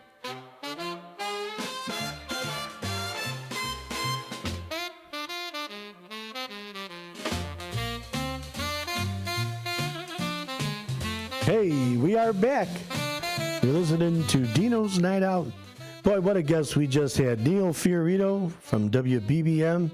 I mean, that last hour, I mean, I get it, it's 48 minutes, but still, that was so fast, I could not believe it. I cannot believe how quick that went. So we're going to also have another guest at this next hour over here, and they're going to come in around a quarter after. It's going to be a phone-in, and I do have along with me, so that I don't mess it up, I have Elliot Serrano. Say hi to everybody, Elliot Serrano. Hello, everybody. Dino's Night Out. I got to tell you, it was a lot of fun talking to Neil. Before he came on with you, he and I spent a little time in the green room, and Neil's been in radio for a long time, and he and I know a lot of the same people. Sure, you would. So we were having some talks about it, but it was really cool to have to get a chance. I've never met him in person. It's funny, I never met him in person. So they have a talk, and it's nice to see all the old school radio guys coming together. That's a lot of fun. Yeah, it was 7, 8 months. I don't know how long ago, but I've been following him for years. Mm-hmm. On that Facebook stuff. Because I've always liked his voice. I've liked his style. He's got those pipes. Oh, boy, don't he got the good ones? Got the pipes. Yeah. Not that deep stuff. Yeah. But he can do it. He does it. He is, very articulate. And then, traffic, that's very difficult. And that's the thing. I've done traffic. I have done traffic. It takes a particular skill. People are like, oh, well, all they're doing is reading a thing. No. If you've ever seen, for the little inside baseball here, if you're ever doing traffic, there is a screen, there's a board that they put you in charge of that when you're reading the traffic, and the service goes through all whatever the travel times are. But here's the thing about it that a lot of folks may not realize. That sucker refreshes on you sometimes, will refresh on you in the middle of your traffic report. And if the screen shifts, you can say, oh, I was doing the inbound on the Ryan for whatever, and all of a sudden the whole thing shifts on you. All the times have changed. You don't even see the particular roadway you were looking at before on the screen anymore. Yeah, that's got to be panic. So you have to know how to, okay, wait, no, this is where I left off. This is where I go, So it's not that easy. No, but he makes it sound easy. I'll tell you that. I know a few guys who do that. If you're driving home listening to us, Neil, thank you very much, man. Yeah, you made it. You made the show. I heard he's doing some new bumpers for the morning show. Yeah, we're going to be we're doing the morning show every single day. Yeah, but first I walked in today because I know you were doing the interview with the guy from GalaxyCon. That's coming up. So that's cool. I wanted to talk to him. I wanted to sit in. I asked, hey, Dino, can I sit in with you? Sit in. You're going to run the interview. Well, if you want me to. Mike Broder, by the way, that will be, or Broder. Mike Broder will be our guest. And I'm going to show them. They got this thing in town. Starts today, goes till Sunday. Yep. And it's called GalaxyCon Nightmare Weekend. Yeah. From the 2nd through the 4th. It's a fun little event happening over at the is it still called the Donald E. Stevens Convention Center? It could be. It's in Rosemont. You'll find it. If you tell them you're looking for that weird name, what is it? GalaxyCon. GalaxyCon. They'll either look at you funny and send you in the wrong direction, or if they're going to be good to you, they'll send you right away to Rosemont. But that event's going on, and then add to that. So I wanted to talk to the guy who's putting it on. So I thought, I'll just come in a little early. And I go, oh, wait, that's right. Today was Marky B's last day on the morning show. Nice, all morning long. You should not, the testimonies, the phone calls, we wished him very well. And him, he's just stepping away for a little bit. And it's a nice thing. So and I'm happy for him. I walk in and I go in the back. You guys had pizza. You guys had cake. There's more donuts here. Donuts. Yeah. Like you guys had a celebration going on. Yeah, rightfully so. But then I walk by Sonar's office and I go, dude, what's going on? He's had like a stack of papers. Yeah. I go, what's going on? He goes, oh, these are all resumes. For what? He goes, all people who want to be on the morning show. I go, for what? Already? Emailed. Everyone's just going, we got a slot? As soon as Mark you're going to have an open slot? Yesterday. Yeah, people are like, vup, vup, vup, vup, vup. Yeah. He goes, all these people writing in. Didn't I tell you who's going to be starting Monday? I thought it was Susie C. Well, Susie, she's going to have a partner. You decided already? Well, I know. Well, okay. Did you want me to tell you? Okay. But, okay. I don't want to put this out. Okay. I don't want to but how about this? Go ahead. Let's say. Hypothetically. And this is purely hypothetical. And Full speculation. And this is speculative. And actually, again, this is a hypothetical situation. So if it's ever brought to a court of law, understand this was hypothetical. Yes, sir. Let's say someone slipped you a 20 and said, hey, I wouldn't mind being the host with Susie C in the mornings. How could that work? Well, this is really hypothetical because I don't see nothing on that table. It's not what you're playing. Well, yeah. What do you think? know. Blagojevich over here? Who I thought was a guy that should never have gone to prison for what happened to that poor guy. But another story for another time. That seat was golden, man. It sure was golden. So you want me for Well, it doesn't matter now. He's out of jail, and I think he's going to run for Senate. I'd love to have him come on in here. I tell you what. I bet you he can give an earful. Rod Blagojevich. I do have a story about Rod Blagojevich. We'll get into after the Nightmare Weekend thing, but yeah, $20. That's like you ain't got this is Chicago. $20 isn't going to do it. Okay. Golden. That just the word golden alone. We're putting that number up a little higher. You got to be out of your mind. What do you think? Again, it's like people are like, oh wow. Yeah. So I mean, I feel bad for Dennis now, who's got all these. He's going to have all these people in his ear looking to get that seat. You know, the vultures are circling. So I don't know. I think anyone because I think anyone who's paired with Susie C is going to have kind of an easy job. It's going to be pretty easy. Yeah. I mean, I think she's going to be pretty much establishing herself as the morning show voice around here for a bit. Yeah. And I think people are very comfortable with her. Well, her and Mark, I swear, when they were together, you'd swear they were together for years. Yeah. They had a very nice chemistry. I mean, I did 2 nights with her. I did 2 mornings, with her. Remember? I mean, yes. Yes, you did. I did, fumble a bit with the board, and I did a couple things. But 2 mornings, I think I did okay. Although, no, I think Dennis did the best. And Matt, when Matt came in, he was incredible with her, too. Yeah, between Matt and Dennis, show me all this technology. I got it down pretty good right now. Yeah. That's all coming to place. But again, I know Dennis is going to have a hard. You guys are going to have a hard choice figuring out who's going to be. It's hard. It's replace is a bad word, but fill in whatever word you want to call it.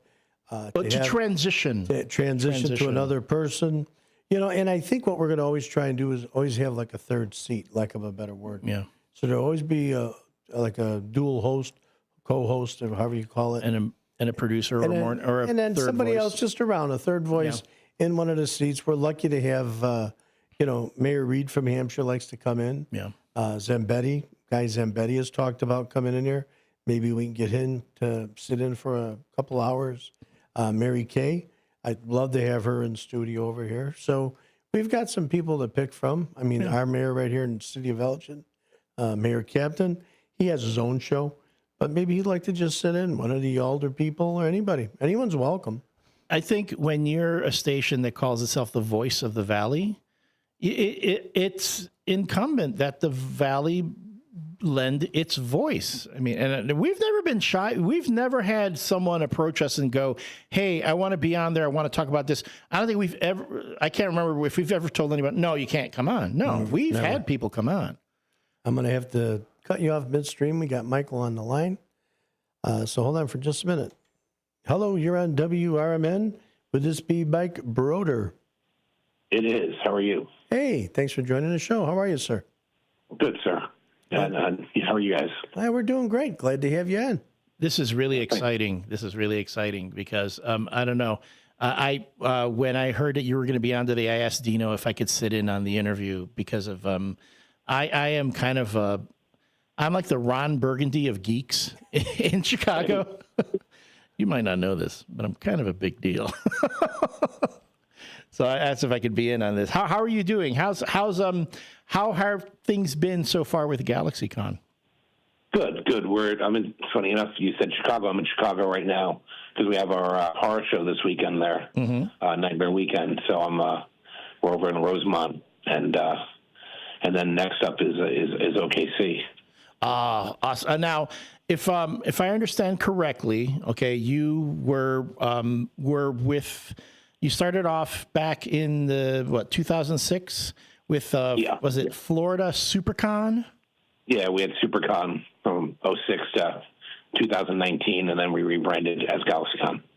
And then the thing too, I know I've been to my fair share of conventions. I know the Donald E. Stevens Center in Rosemont has had like Chicago Comic Con. They got rebranded as Wizard World, and now I believe it's called Fan Expo. Fan Expo. And then, of course, the folks might know about C2E2, which is another Reed Pop event. Right, Reed Pop. So I'm just curious, since COVID really shut down a lot of these events, how has the entire kind of fan convention experience, has it recovered by now to what it was like, let's say, pre-COVID? Yeah, absolutely. In most cities.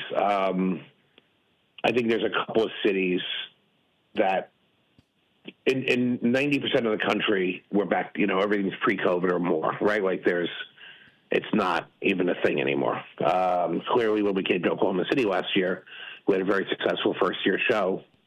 And this year, we're trending about 35% up on attendance. Excellent. We just had a big show in Richmond, Virginia, which was, every year, and that was it's a 30,000 person show. So, yeah, I wouldn't. In most of the country, we don't see that. In some places like San Jose, California, there's still some residual.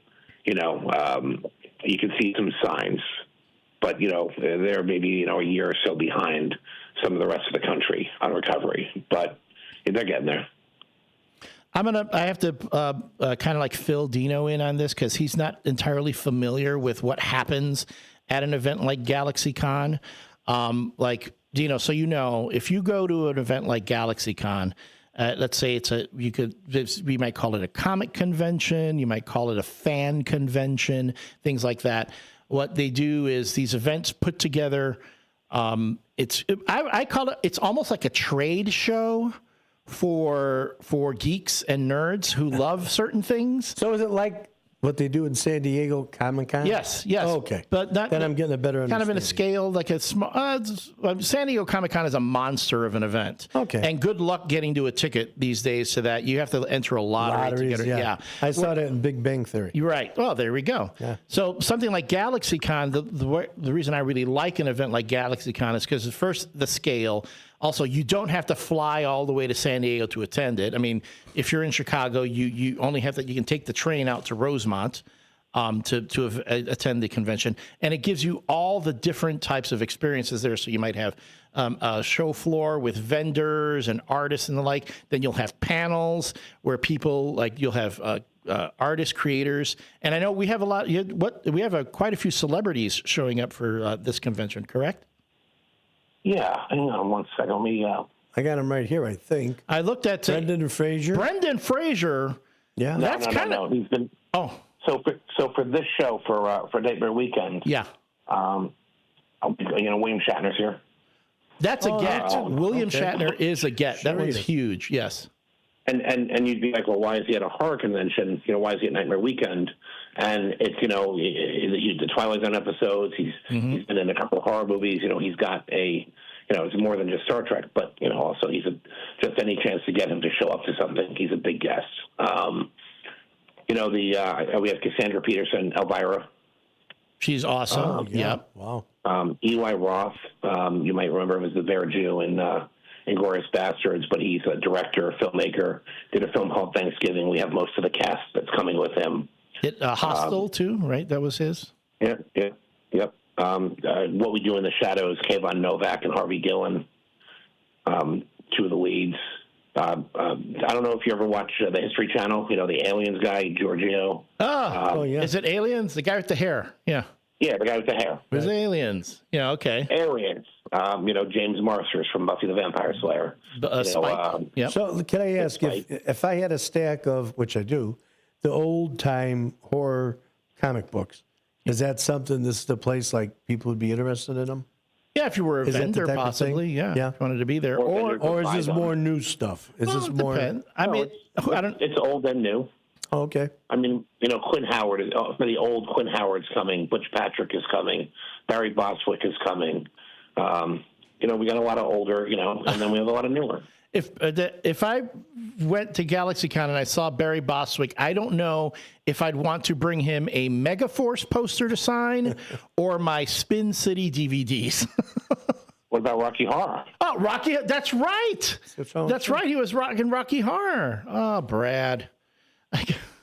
That's right. So the thing with because it's called GalaxyCon, but it's run by GalaxyCon, but we call it Nightmare Weekend. So it is a horror themed convention. Speaking to this GalaxyCon presents Nightmare Weekend. Got it. How much? I mean, and just to speak to our general audience, I mean, I kind of already know the answer to this question, but what kind of overlap do you see in overall, let's say, again, superhero, nerdy, geek, Comic-Con, the market, and let's say the horror market? Well, so we do the GalaxyCons and we have the Comic-Cons, but it's essentially the same audience. Mm-hmm. It's just a different flavor of show. Uh-huh. So it's like if you're a fan of a certain type of music or bands, you go to see one band, you go to see another band. It's we're playing to the same crowd. It's just a different song. So and this is just geared towards more the horror aesthetic. Uh-huh. And it's more spooky ooky. It's we've got it's all ages. So I mean, like I said, we've got Tim Jacobus, who's the artist for the Goosebumps books, right? Mm-hmm, mm-hmm. We've got Vanessa and Omri from Hocus Pocus, and right. So we've got it's just all different types of guests, and then the entertainment is geared. We have also entertainment for young and old. And we have family-friendly entertainment. We have adult entertainment. It's it's all across the board. So I'm just going to ask, if you don't mind, you being the founder and president, it's like that's a big deal. I mean, you turned something into something really great, and people can get a hold of you by going to GalaxyCon, GalaxyCon.com. Is that correct? Yes. Okay. Yeah. And to be so, I guess I don't get how do you develop something new like this and get all the attraction and get all these big celebrities, especially the ones that you mentioned in part already. How does one do such a thing? I mean, is that too simple of a question? No, I mean it's how long have you been in radio? Well, not as long as probably most, but I understand what you're saying. Go ahead. I'll track you. But how long? Honestly, a short time as far as actually with the True Radio would be, I've had a piece of it maybe on and off for 18, 20 years, going on doing little shows. Being totally involved with it now, it's been for a little over a year and 3 months. Okay. When you started, and 18 years ago, your knowledge base from 18 years ago versus today is very different, right? 100%. It's a 10,000-hour rule, right?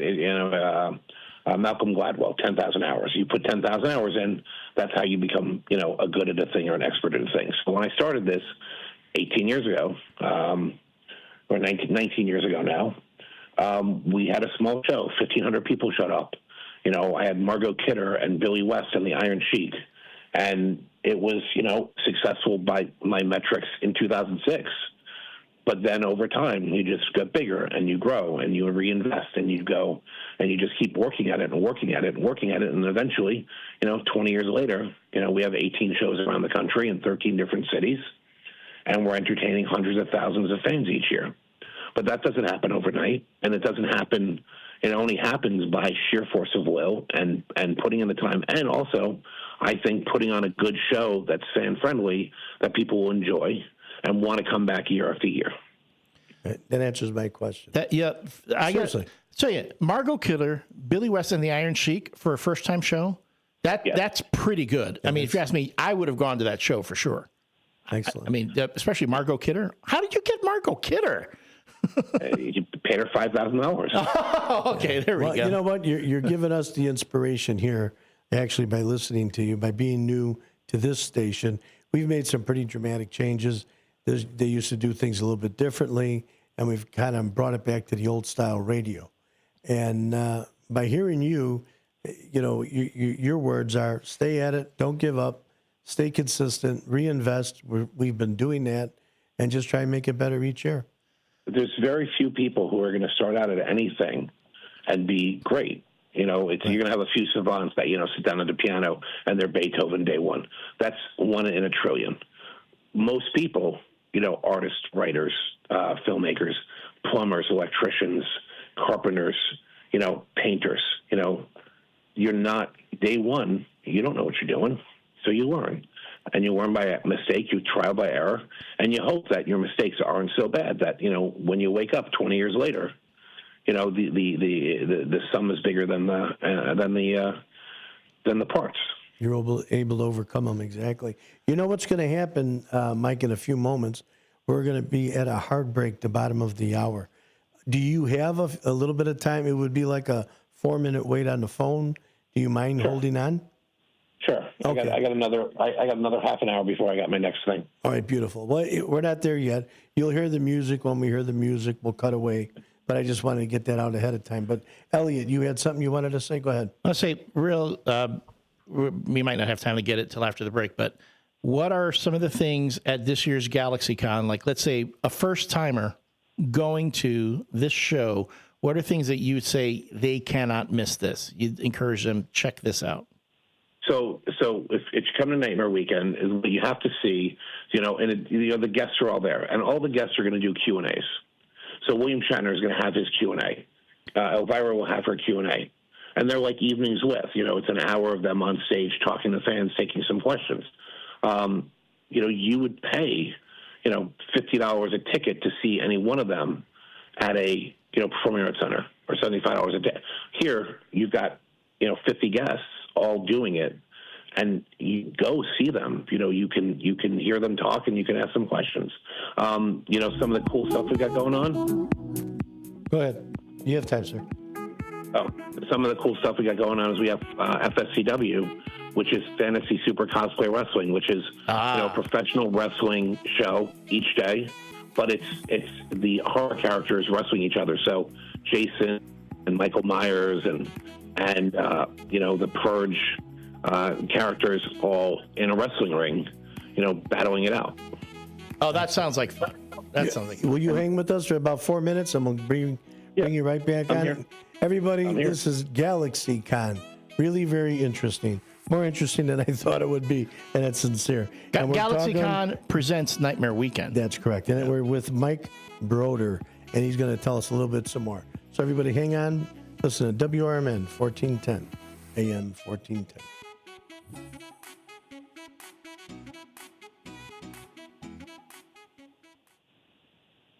With your 1410 WRMN Newsflash, I'm Sean Curdan, brought to you by Cintas. The third annual Taco Bout It with a Cop community event is happening on Monday, May 5th from 5 to 7 p.m. at 75 Clock Tower Plaza. Residents are invited to meet with local police officers, ask questions, share concerns, and enjoy some tacos. Local organizations will also be on hand to provide resources for families. The City of Elgin seeking applicants for a diverse range of positions, both full-time and part-time. Opportunities include Assistant City Manager, Assistant Water Director, Marketing Specialist for Cultural Affairs and Special Events, and Social Worker. Find out more on the City of Elgin website.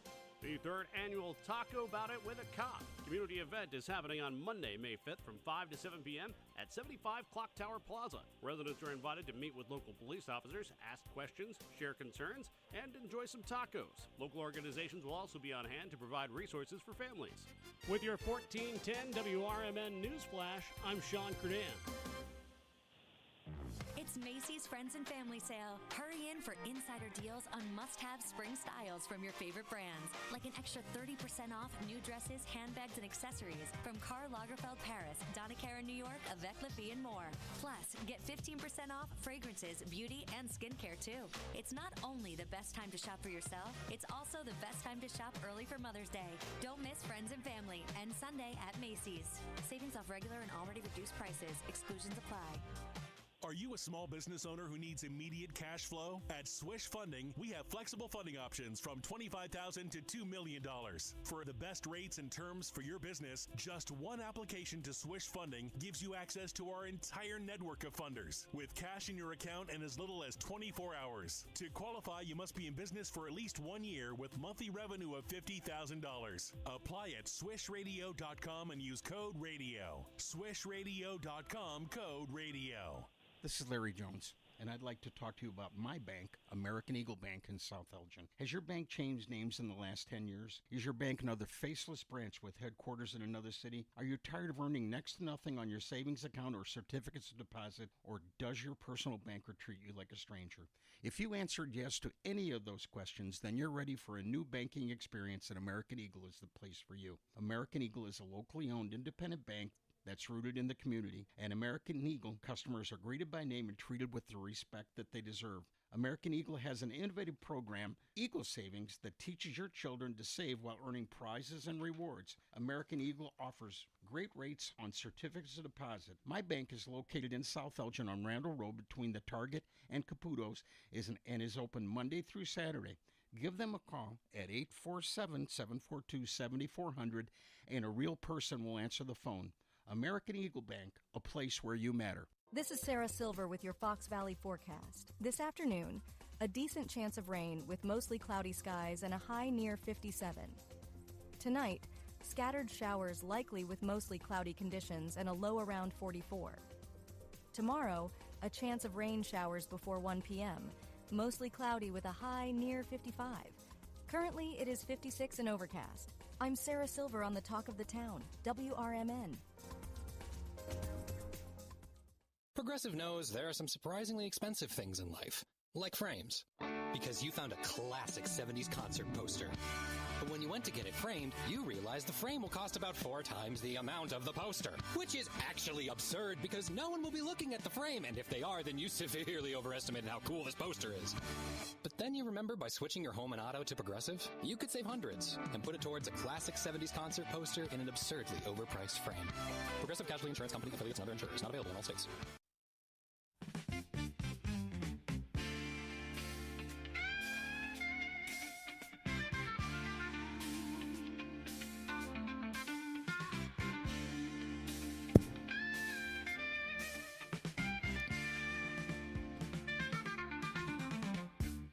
Hey, and we are back. WRMN 1410 with Dino's Night Out. We have on hold, so we're not going to let him sit online and wait with this music playing in the background.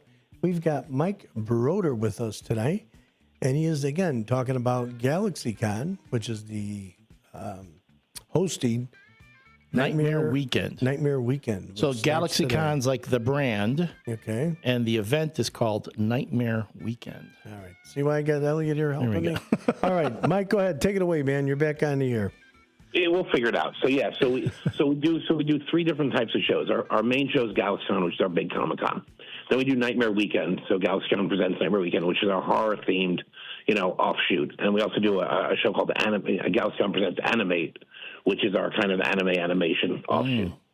And so this weekend at the Donald Stevens Convention Center in Rosemont, we have Nightmare Weekend Chicago, presented by GalaxyCon with William Shatner and Eli Roth and Elvira and, about 50 other celebrities.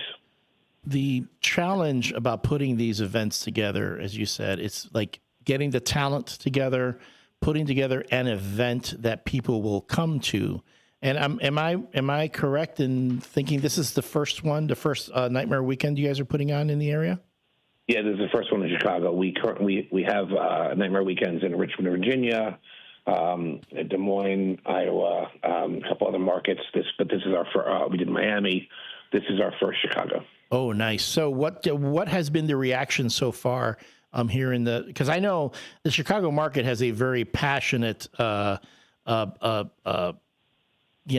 a lot of passionate geeks and nerds and horror fans around here. I'm wondering what kind of reaction you've been getting.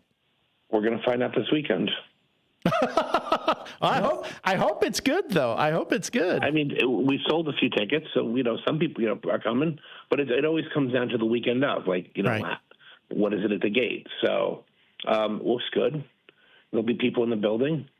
and hopefully people come out. I mean, I think the reaction has been good. I think we put together a solid lineup. Yeah. And a good show, and they'll come, they'll see, and they'll want to come back next year. You had a couple of them that I'm reading on some of the promotional stuff. The economic impact. You were in Raleigh in 2024, and then you were in Richmond in 2024. So your economic impact, if you can imagine, 9.75 million and 10.3 million in Richmond. I mean, that's some big numbers. So, I mean, those are our bigger shows. Yes. Those are, those shows are in the tens of thousands. Richmond, is a 30,000 person show. I think they just pulled it. They said this year for 2025, we had a $15 million economic impact this year. Wow. Because we had gone to 4 days. Something like this show is more like kind of the 3 million range. Because you have like Oklahoma City, then, compared to that. Because it shows Oklahoma City first year show did 3.4 million. And the reason I'm bringing that up is, like, a lot of people say, well, who wants to go see this? This is business, number one. And what it does is it stimulates more than just the people at your show, maybe traders, maybe vendors. People are coming into different hotels and different restaurants, and they're seeing the city. They're going to be able to hopefully see Chicago a little bit. We're at the Hyatt Regency downtown. I mean, not downtown, at Rosemont. Okay. It's pretty close to, it's either close to sold out or sold out. Right. We have, I don't know how, hundreds of thousands, people that have traveled in from, outside of the area. I know, from many, many different states. And, those people come, they stay in the hotel, they go to the show, and then they visit local attractions. They'll go downtown, to downtown Chicago, or, they'll go in the local area, and then they're going to the restaurants, and they're going shopping, and they're spending money, locally, and that's, between the hotel revenue, the hotel tax, what they're spending in restaurants, and with the local stores, that's where the economic impact comes into play. Amazing. Now, mind you, this is the first one here in the Chicago market. The other shows, they've been much bigger. They've been running longer. Yes. What are some of the things that you're hoping for that come through with this show, and what are things that you could project going on in the Chicago market in the future? Well, Peter Katz, who's our SVP of business development, used to help run Wizard World and Chicago Comic-Con back in the day. And so he, spent 18 years running that show in this building. And Wizard got absorbed by Fan Expo, and they're now running that show. But Peter has a long history in this market dealing, with the building and the community. And,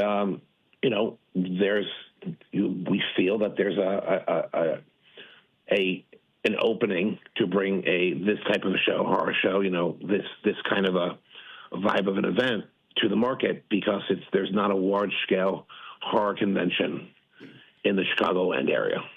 You have a big Comic-Con, you have C2E2, and you have the old Wizard show in Rosemont. So we're not looking to do that. You have that.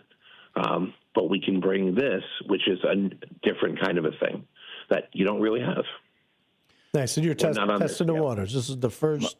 This is the first Galaxy Con. The first Nightmare Weekend. So, I got you now. Because again, that's the theme of it. I understand. That is the theme of it. That's the branding is a Galaxy. Con. I'm sorry about that, Mike. No, I'm just trying to get a good understanding of it.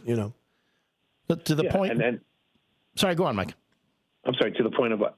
No, I say to the point being that you can have quote unquote comic conventions, but that's a wider range of things it's trying to appeal to. Whereas the Nightmare Weekend is specifically appealing to horror movie fans, which are also a very passionate and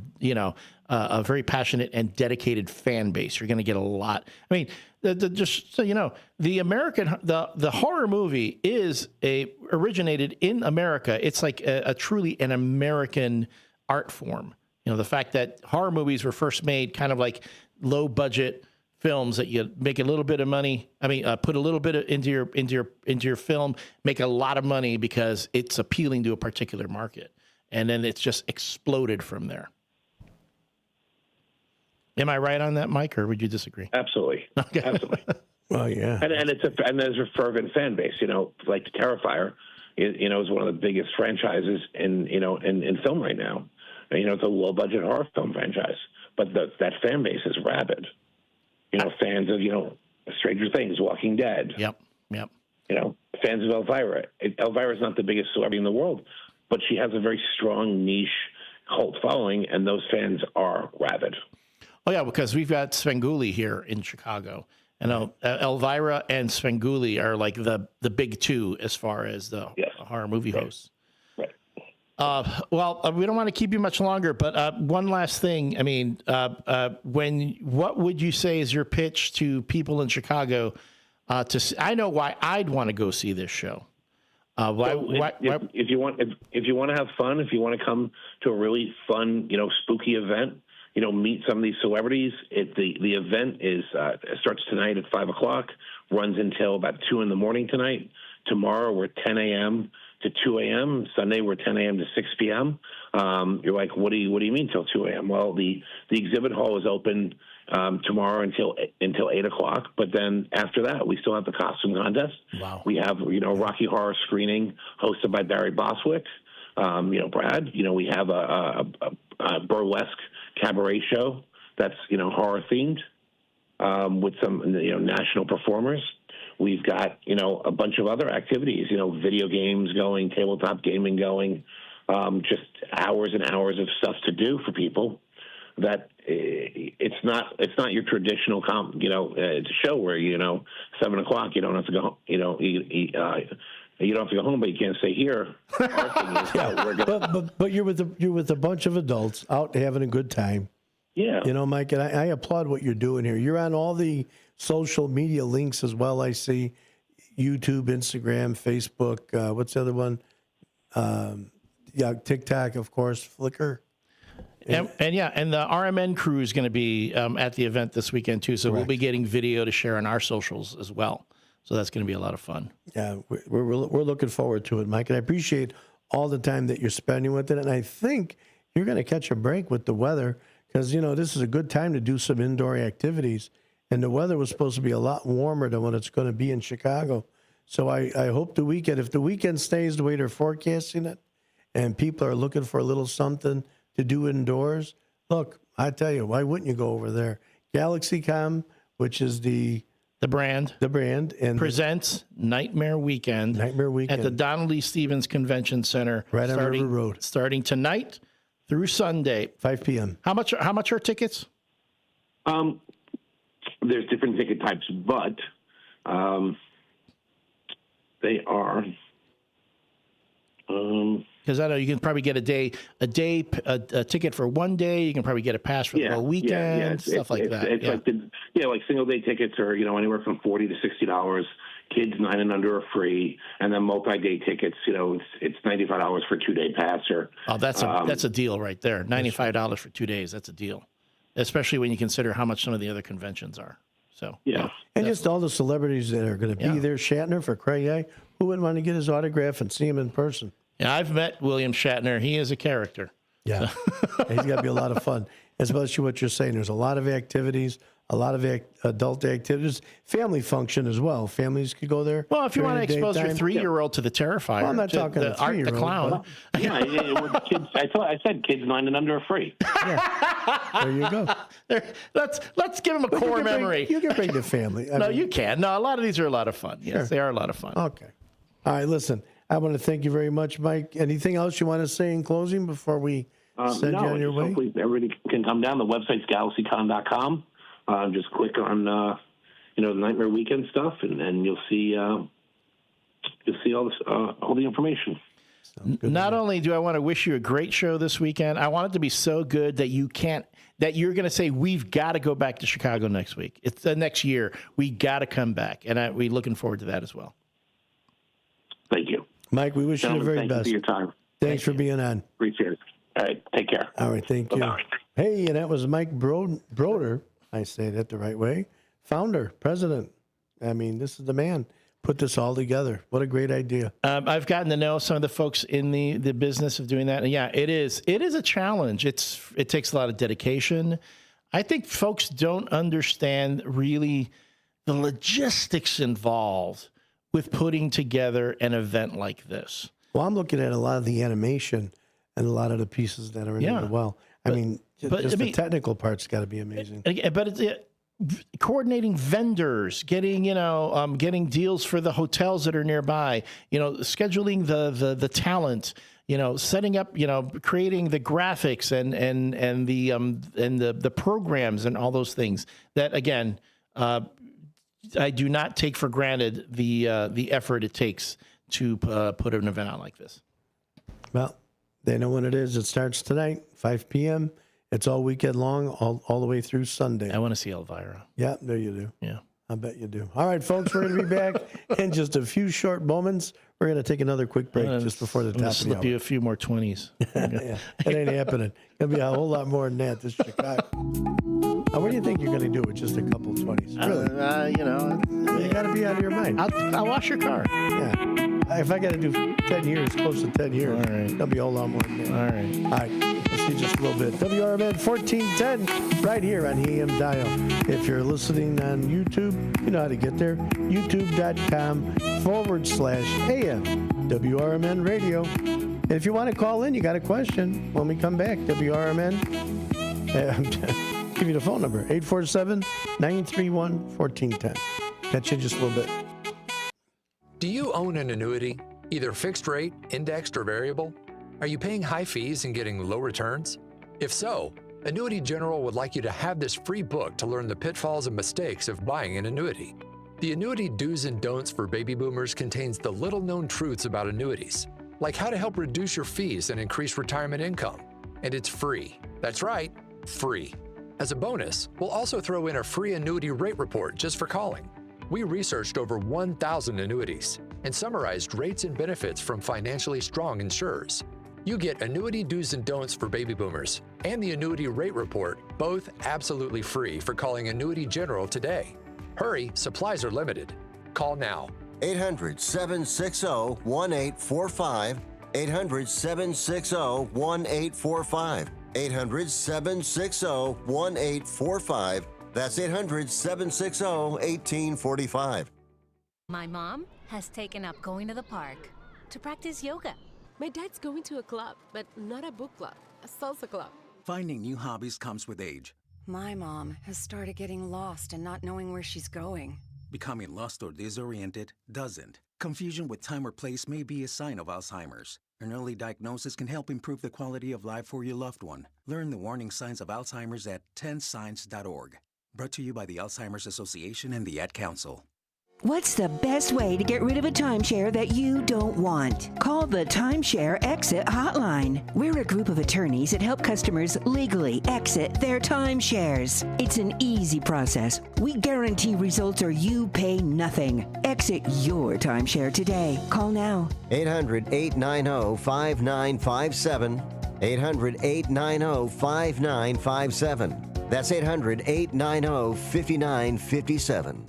If you've turned 65 recently like me, it's important you find a Medicare Advantage plan that gives you the coverage you're looking for. But finding one can be difficult. The best thing I did, and I suggest you do the same, is call a licensed insurance agent and let them walk you through your Medicare Advantage plan options. There are so many benefits you have access to, so make the call now and let the representatives explain everything to you. Our licensed insurance agents can offer you a variety of Medicare Advantage plans. Plus, the call is free, the information is free, and there's no obligation to enroll. We're here to make it easy for you to select a Medicare Advantage plan that may work for your needs. Finding a Medicare Advantage plan can be easy if you do what I did. Make a quick call right now to learn more. Thank you. 800-433-3082. 800-433-3082. 800-433-3082. That's 800-433-3082.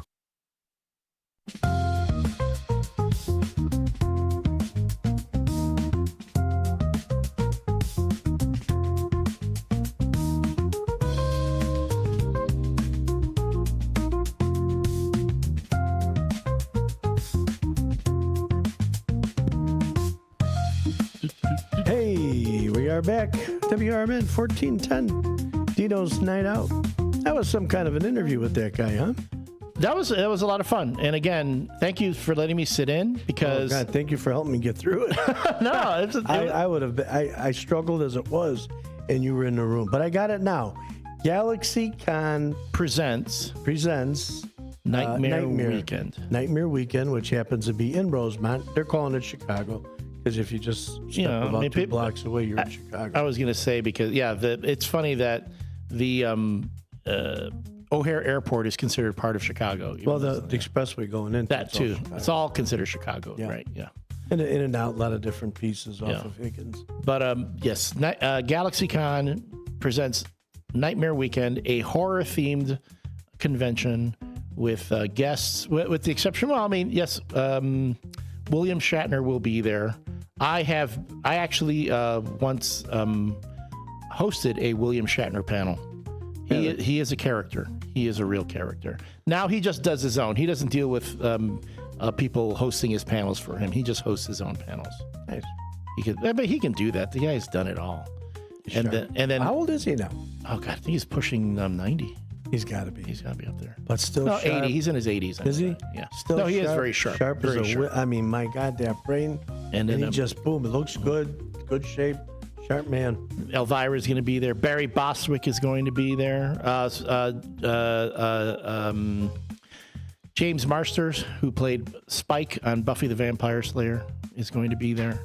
And then, so if you are a horror movie fan, or you just want to, I mean, here's the thing about comic book conventions or horror conventions, all the like, they're just a fun thing to go to. And then you have people show up in costume. You have the cosplayers. I was going to ask them that. Do they dress up at these places? Yep. At these type as well? Yep. So it's kind of a part of it, huh? Yep. And then what do you think Dennis is going to dress at? I know he's. I know Dennis is going to be there. I know what he's going to dress Elvira? as. No, he's going to be Hooper. bearded Elvira. He's going to be Hooper from Jaws. What about you? Because he already looks like Hooper from Jaws. He kinda does got and that look. I'm just going to give him a pair of yellow barrels to carry with him because like he's being chased by the shark. Oh, we can't have that. What about you? Me? You going to dress up or are you just going to go normal? I would just go as normal. I'd go as a serial killer. Normal as you can. As a serial killer. We look like everybody else. Yeah.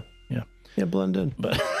But yeah, and then here's the thing too. Like if you're a collector and you really like collecting horror movie memorabilia, toys and stuff, these shows are really good to go to because there are a lot of vendors there who deal in that particular kind of stuff. I mean, are the prices high? Do they take advantage you of can it? get okay. Or can you get a good deal? All right, okay. So I'm going to give everybody my tip on this is what I always do when I go to a convention, and this is between you, me, and the WRMN. Yeah, the folks listening on WRMN radio. Mind you, there are going to be some vendors at these conventions who are going to be a little bit pissed at me for saying this. But me, whenever I would go to a convention, I would spend my Saturday scoping the vendors area, looking at all the folks and seeing what they have. And unless it's something that I desperately needed right then and I could not chance losing it, I would hold off and wait until Sunday, because Sunday is when the vendors really they will mark their prices down if they can, because they don't want to have to pack all that stuff again to take it back home with them. Right. So that's when you will get your best deals. Mind you, that might mean that if there's a particular item that you really like that you saw on Friday or Saturday, someone might buy it that Friday or Saturday because they're going to go, no, I mean, I'm not going to wait until Sunday to get this thing. So if it's something that you really want, I wouldn't wait. But if you can wait, and if you're just going to hold off, that's why even just get your eyeball on it and and then come back later. Although, mind you, I have lost a lot of stuff doing that too. At the same time, I've gotten some pretty good deals on a Sunday.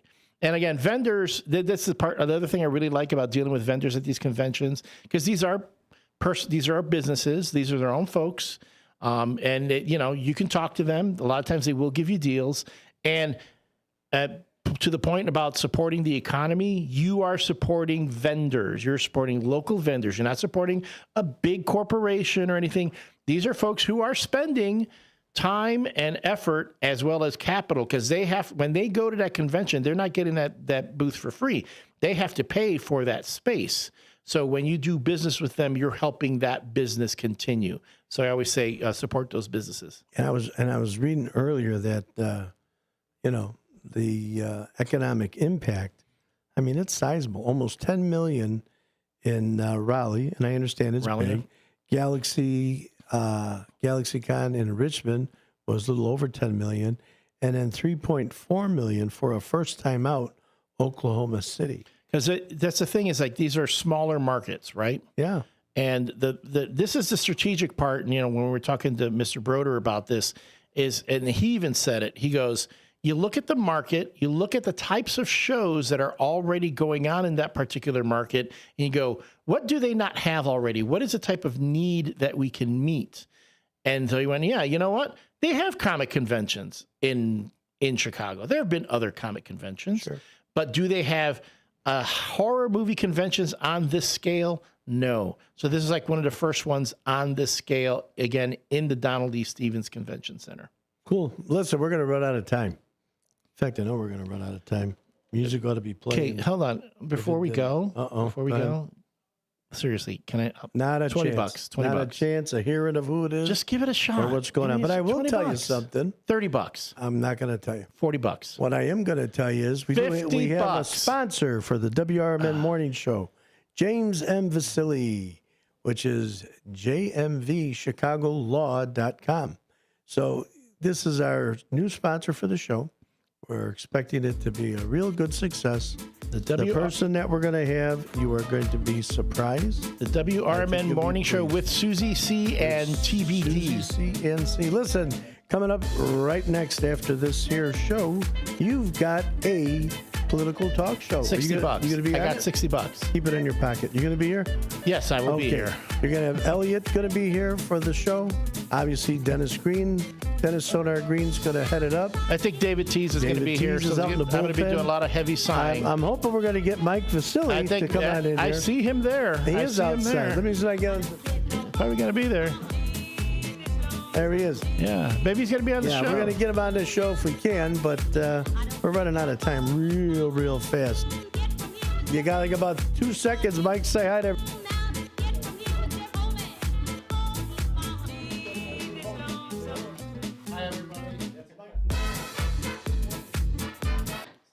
Let me tell you a story about you're hosting? Bill. Bill was a he's normal hosting? guy in his 50s. He had back surgery about 2 years ago.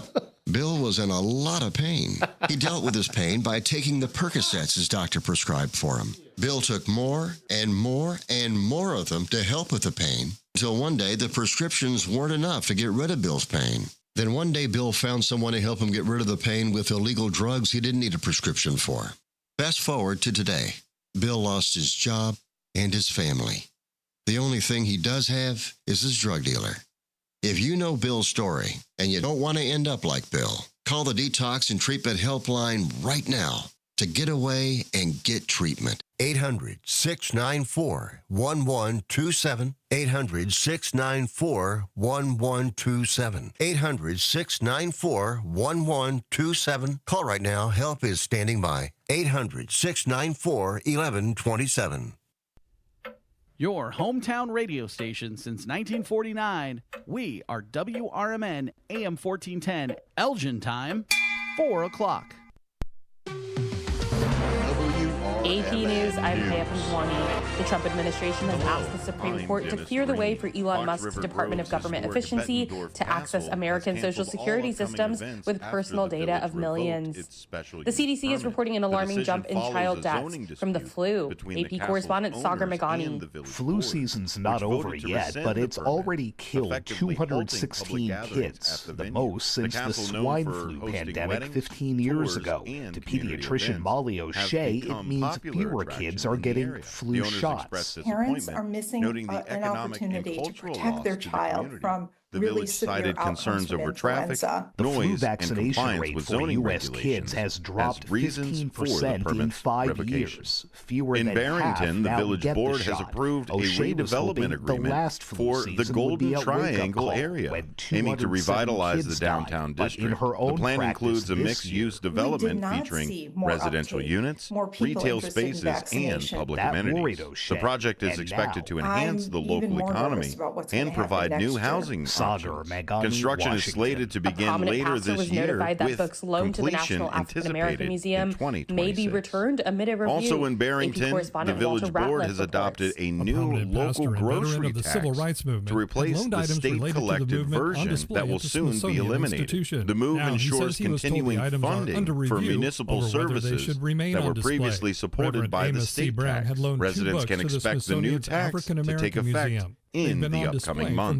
For WRMN News, I'm Dennis Green. Thank you, Marky B, for 9 great years here at WRMN. Safe travels, and you're always welcome here. Produced in Studio 14 by the River Media Network. Since 2004.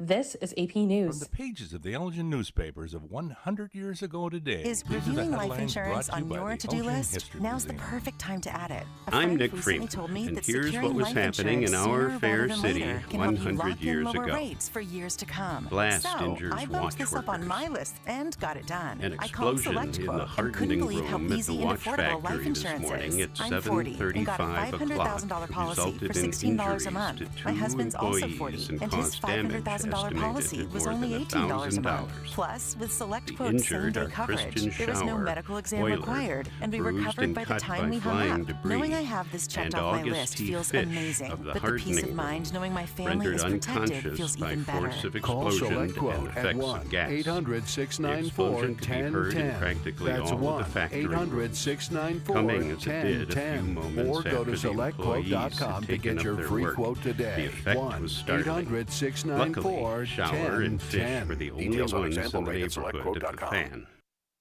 Shower was not AP correspondent Donna Warder reports on a Wisconsin man fascinated with venomous snakes. Tim Freedy has been bitten by poisonous snakes hundreds of times, mostly on purpose. I take it out and I basically let it bite my arm. Freedy has long had a fascination with venomous creatures, and he says after a year of being bitten, he realized he wasn't dying. So at that point I decided I have to reach out to every scientist on the planet. Now Freedy's blood is being studied by scientists at Columbia University, and the study is in Friday's journal Cell. Scientist Peter Kwong says he and his colleagues have identified 2 antibodies that neutralize venom from many different snake species. We might have a working cocktail that could be developed in a few years, but also it shows what the human immune system can do.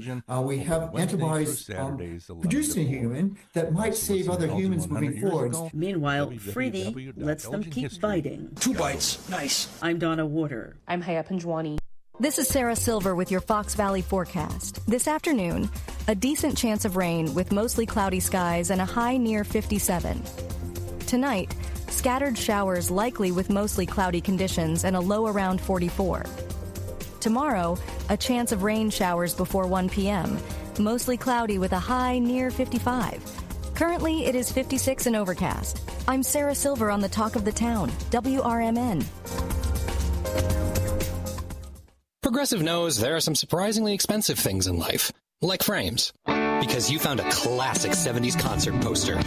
But when you went to get it framed, you realized the frame will cost about 4 times the amount of the poster, which is actually absurd because no one will be looking at the frame, and if they are, then you severely overestimated how cool this poster is. But then you remember by switching your home and auto to Progressive, you could save hundreds and put it towards a classic 70s concert poster in an absurdly overpriced frame. Progressive Casualty Insurance Company, affiliates, and other insurers, not available in all states. Does your car need a shine? At Britain's Touchless Car Wash, they make it quick, easy, and spotless every time. And they're open 24/7 for your convenience. Right now, get a free car wash just for joining their text club. Text BRITT to 30400 and enjoy a free car wash. Visit Britain's Touchless Car Wash at 1923 Larkin Avenue in Elgin or at 555 Willow in West Dundee. Britain's, caring for your car while caring for our community. Want to furnish your space without breaking the bank or the planet? Remix Market is your destination for high-quality pre-loved furniture, home decor, and more. Each purchase helps us rehome items and keep them out of landfills. From statement pieces to everyday essentials, you'll find it all at Remix Market. Visit us online at remixmarket.com and shop secondhand treasures today.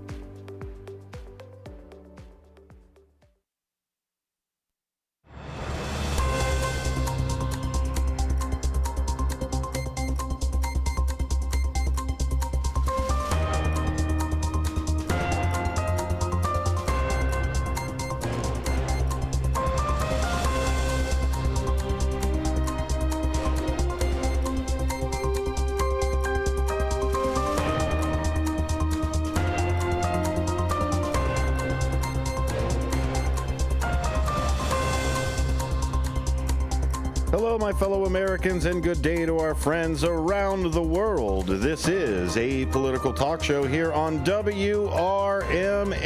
You guessed it, because you've been looking at the calendar all week. It is Free Speech Friday. Yes, I look forward to it just as much as you all do, because it's when I get to bring on some of the smartest people that I can muster around. So that just tells you how smart of the people that I hang around with. Good or bad, that tells you the people that I hang around with. But I appreciate everybody who comes in for the panel. We've got two people that are here that are normally here, and a new person to our brain trust. But let's go ahead and meet our apolitical talk show panel, Free Speech Friday, that is. That would be David Tease, over there on the end, a dedicated public servant and community advocate in Kane County, Illinois, with a strong background in civic engagement and local politics, has served in various roles amid at improving government transparency and responsiveness, known for his commitment to fiscal responsibility and continuant service. Tease continues to contribute to public discourse and community development across the county. Thank you for being here, Mr. Tease. Thank you. We've also got Elliot Serrano, Chicago-based writer, podcaster, pop culture commentator, affectionately known as the city's King of Geeks. His work spans comic book writing, including titles like Army of Darkness and Grumpy Cat for Dynamite Entertainment. Serrano has been a prominent voice in Chicago's geek community, hosting shows such as Caffeinated Comics and contributing to outlets like Playboy.com and BleedingCool.com. He has also served as a guest host on WGN Radio and WCPT, sharing his insights on geek culture and media. And we have him here almost on call 24 hours for WRMN. Thank you, sir, for being here. It's like an episode of This Is Your Life. Exactly. And now you may know this voice. We've got James Vaselli, a seasoned attorney specializing in municipal law, real estate, and land use. With over 2 decades of legal experience, he has served as city attorney for Pekin, providing counsel to the city mayor's council and departments. Vaselli is a principal at Vaselli Law, LLC, based in Oak Brook, Illinois, and also across the street, right? That's correct. That's correct. His expertise in local government law has made him a respected figure in Illinois legal community. I definitely believe that one from the conversations we've had with you, sir. Thanks for being here. Thank you so much. So we're going to talk a little bit, since we've got you here for the law aspect of things. We've talked a lot about due process for things, and sometimes we get, I guess, due process kind of mixed up with just generic hearings or anything that's out there. The biggest question that a lot of people have, and I'll throw it to you first, James, is some people think that you have to go before a judge to have due process. But sometimes that's not the case. You can still go through due process without ever going before the court. That's correct. There are different means and manners. Oh, I'm sorry. Okay. There are different means and manners to go through due process. You have to know what's going on. This isn't some old Russian judicial system from the turn of the century where you just get imprisoned and you end up in Siberia. You have to know what's going on, know what you're being, for lack of a better word, accused of, and have an idea to be able to defend that or go forward with regards to that. So there has to be steps. People have to know what those steps are. They have to be kept abreast of what's going on. And it has to follow that process. And I know I don't like use a definition to define the term, but it literally is step by step by step, and we have to follow it that way and ensure that things are done the proper way. Because this isn't the 1300s. We're not just going to throw people in a cell and lock them up until we're done with it. There has to be the proper steps to go through and ensure that justice is served. But we've got 20 million people who would need this due process. How can we really do that? Do we have the time to do trials for 30 million people? I mean, do you have enough judges to hear the cases of 40 million illegal immigrants? And then you give them the card, but then they come out, and then 50 million more are coming into the country. I'm just saying, come on. This is a new America, buddy. Well, the law is the law, right? I mean, we have to apply it. But there's 60 million immigrants flooding into our country, and they're eating the dogs. 40 million people came in since that started. So yeah. And then just now, 70 million. Should there be a faster process? Whether or not you guys have a faster process, do you think there should be at least something? Not necessarily like in medical, right? They have the triage side of things, and it's kind of a lot of how Clinton had actually set it up as well. There were a lot of people he deported that never saw a judge as well because he assigned that into law, but it was Congress that put it together. Do you guys think that it should be faster? Yeah, if they're going to have due process but the Constitution says, you're entering the country illegally. So you shouldn't be getting due process. It is in there. But if you want to do a faster due process, then you just put them all into United Center and have one big court hearing, and then you're all charged with the same thing, guilty or not guilty. Here's the argument that I have, Jimmy, is if we say that people who come in here illegally aren't under the jurisdiction of the Fifth Amendment, Eighth Amendment, Sixth, or anything like that, why would they obey any laws, stop sign or otherwise, if I'm not under the literal law of the land? Why should I obey any law? And technically, since I'm not under your jurisdiction, I'm not here illegally because I'm not under your jurisdiction. So you see the argument that we've got when we say that the Constitution doesn't cover everybody. It is and it's a great point. It's a very nuanced issue. And the one thing I think everyone can agree upon, it needs to be resolved one way or another. Like the system that we've had in place for years and years and years isn't working. Whether you're Democrat, Republican, liberal, conservative, anarchist, fascist, whatever it is, we can all agree that the immigration system as it's set up in law has not been working, and there needs to be changes that are made. But you raise a great point. Which laws apply? Like at what point in time do we say this law applies but not that one? And we really need to be careful when we go down that path because it is a slippery slope. And it's a slippery slope you don't want to go down on, that some laws apply to some people but not other people. That is ripe for problems, and it's something that we are always on vigilant in trying to stop. Elliot, we live in this place where tattoos on your wrist. I mean, come on. If I tattoo MS13 on my knuckles, I mean, come on. It's got to be. That's evidence, right? I mean, that's evidence. I mean, mind you, someone photoshopped that later, but it says MS13 on there. No, I absolutely understand it. Is we all have to agree on the law, and we all have to put it on that side. We've got a caller that's coming in. Let's go ahead and get them in before we hit a break. Hello, caller. Welcome in. Oh, it's just me. Hey, Jeff. It's Big Mouth. What's up, buddy? Yeah. Hey, listen, you guys bring up a good topic. I haven't grown up in Southern California when I was a kid, and a lot of my friends are Hispanic, who, by the way, came through here the right way. Even they say the illegals is not right. Okay, so now here's my predicament. All right, I've worked in jobs where I've actually had illegals working for me, and I'll tell you what, they're the hardest workers in the face of the planet. The white kid, and this is God's honest truth, the white kid does not want to work. I had more problems with college kids not wanting to mow grass, not that simple maintenance stuff, because I was in charge of park maintenance where I was at, and it was a nightmare. The Hispanics would come in and just knock the thing off and get it done in half the time the white kid did. Now, the harder to me, and I've worked with them throughout my life, I don't have a problem with them. If they're paying taxes, they have to pay taxes some way to live in a house and to buy food, buy gas for their cars.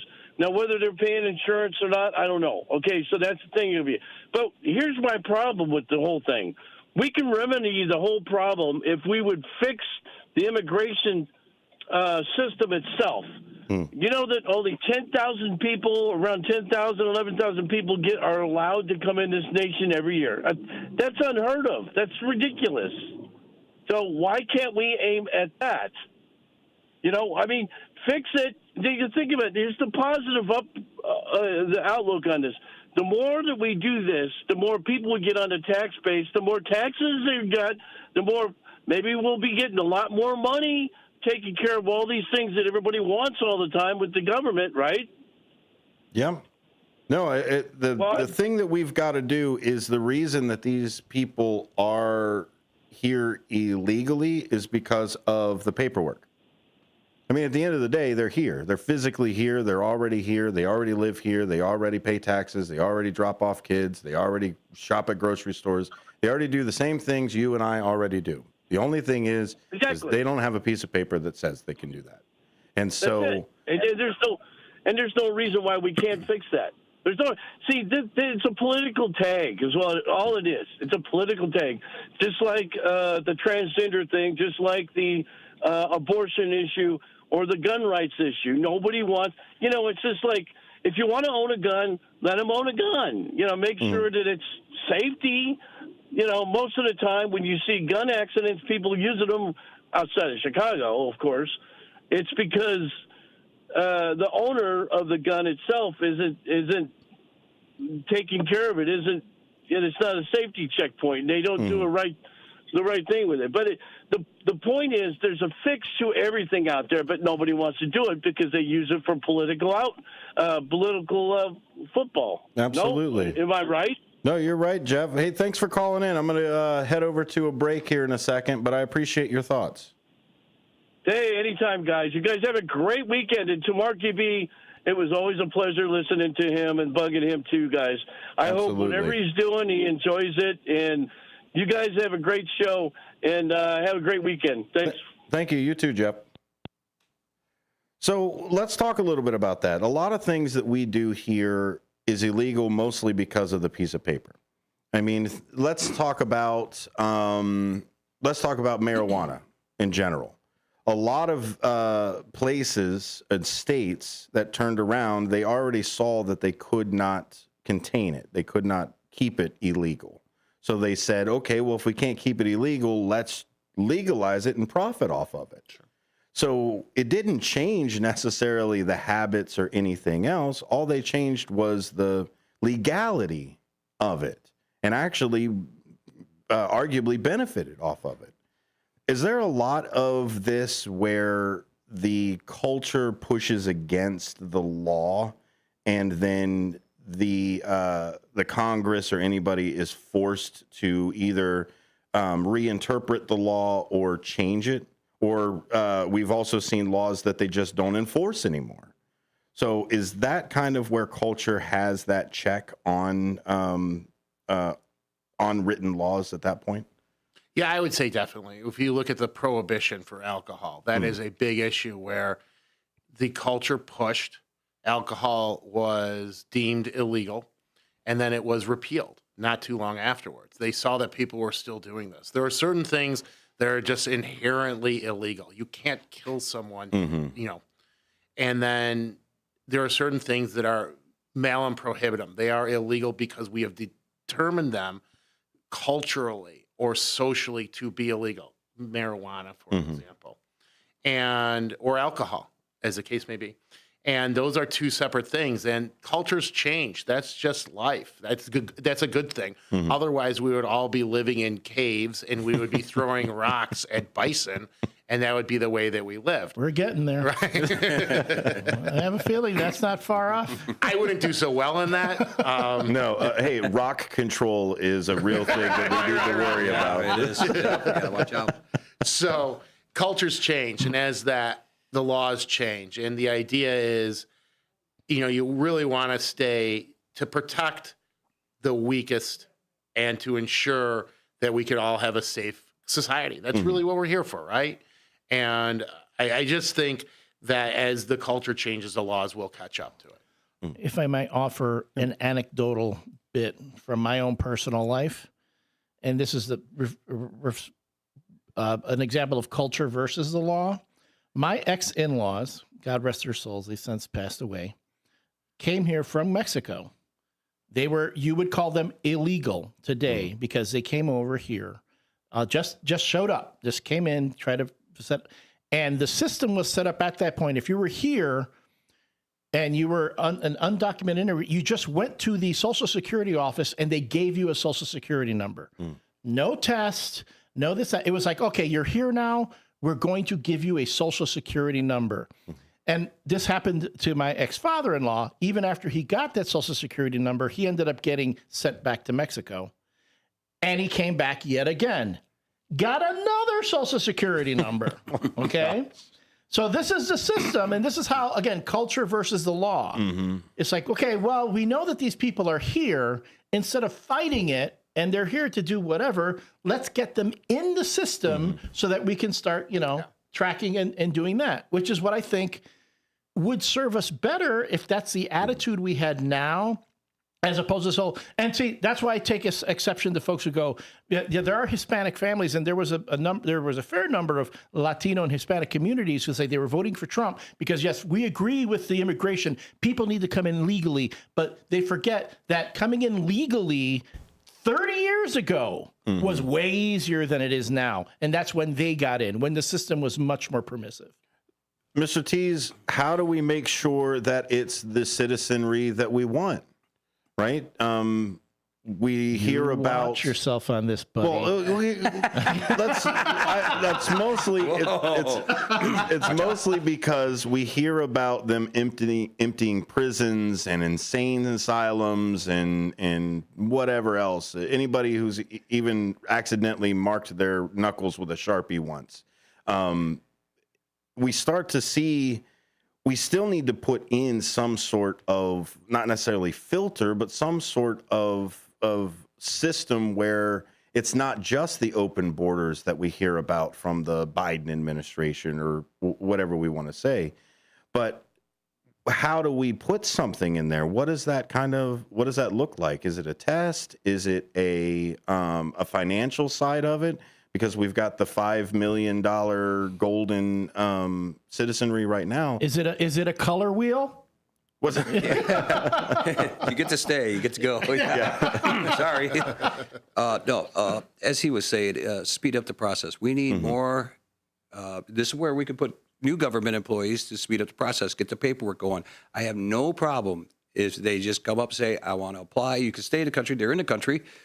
Get them to apply, know who they are, give them a Social Security number, work here for 3 years, don't get arrested, pay your taxes, have a job, and you get your citizenship. No test required. Your test has proven that you want to work in this country and be an American citizen. Yeah, but what if I have a green card, but I say something that the government doesn't like me saying? That's my next question, Jimmy. Well, that was a few years ago. Nowadays, we don't care. Well, let me talk about that. There's a lot of people that are within the asylum process. That's legal. There's a lot of people that are getting green cards. Again, legal process. There's a lot of people nowadays that are in the legal process that are now getting deported even though that they're doing the thing that they're supposed to.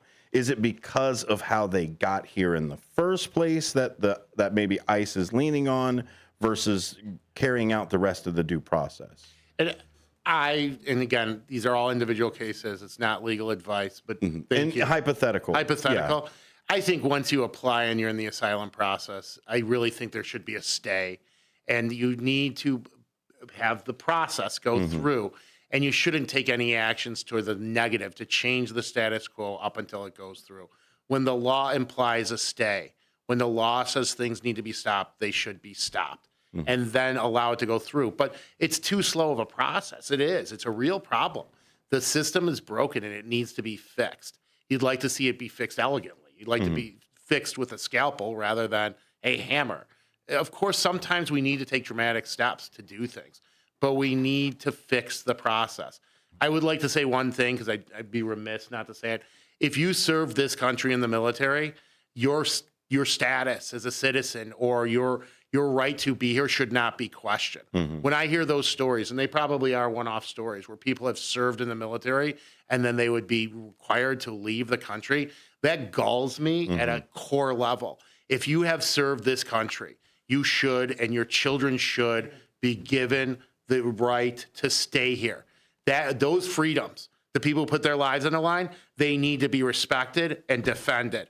And to me, I don't want to get, it's Friday afternoon. It's a lovely day. There's a shawarma shop across the street. What could be better? I don't want to get all passionate about it, but I really, truly believe that. If you serve this country, you definitely need to be here. That's it. Well, yeah, but what if they get MS-13 on their knuckles? But one of the things is, like years ago, they would sneak in across the border, like a couple hundred here, a couple hundred there. But now all of a sudden, it was like caravans coming from Venezuela through Mexico into our country in hundreds of thousands. And that's where it blocked up the system. And it made it bad for the ones who did sneak at 100 at a time across here. But now we got millions of them to process. And like he says, it's going to take a long time. I mean, it's going to take a real long time to figure out what to do. Part of our rights is a right to a speedy trial.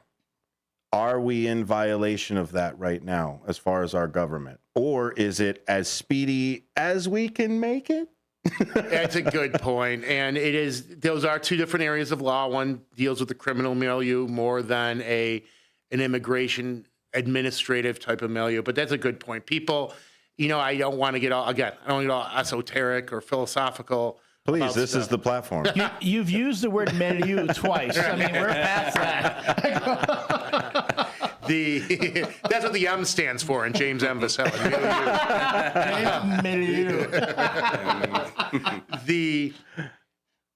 This shouldn't be like a Kafka novel where you just get locked in a room and then 6 years later you find out, if at all, why you got locked in a room. That's not right.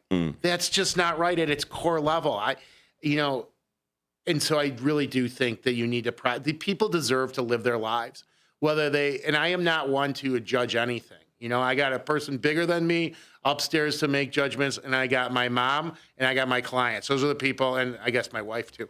But those are the people who get to judge me, and my kid, who's more important, right? But it is just something that we really need to process these people so people can go on and live their lives, and we as a country can respond to this issue.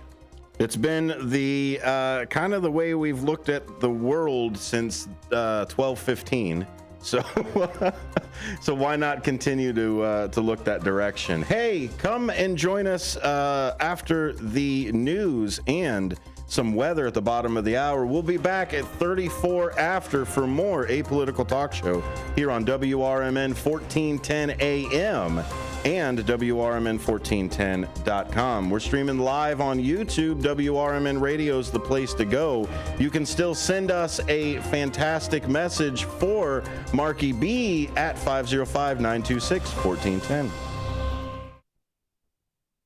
With your 1410 WRMN Newsflash, I'm Sean Kernan. Brought to you by Cintas. The City of Elgin seeking applicants for a diverse range of positions, both full-time and part-time. Opportunities include Assistant City Manager, Assistant Water Director, Marketing Specialist for Cultural Affairs and Special Events, and Social Worker. Find out more on the City of Elgin website. The third annual Taco About It with a Cop community event is happening on Monday, May 5th from 5 to 7 p.m. at 75 Clock Tower Plaza. Residents are invited to meet with local police officers, ask questions, share concerns, and enjoy some tacos. Local organizations will also be on hand to provide resources for families. The third annual Taco About It with a Cop community event is happening on Monday, May 5th from 5 to 7 p.m. at 75 Clock Tower Plaza. Residents are invited to meet with local police officers, ask questions, share concerns, and enjoy some tacos. Local organizations will also be on hand to provide resources for families. With your 1410 WRMN Newsflash, I'm Sean Kernan.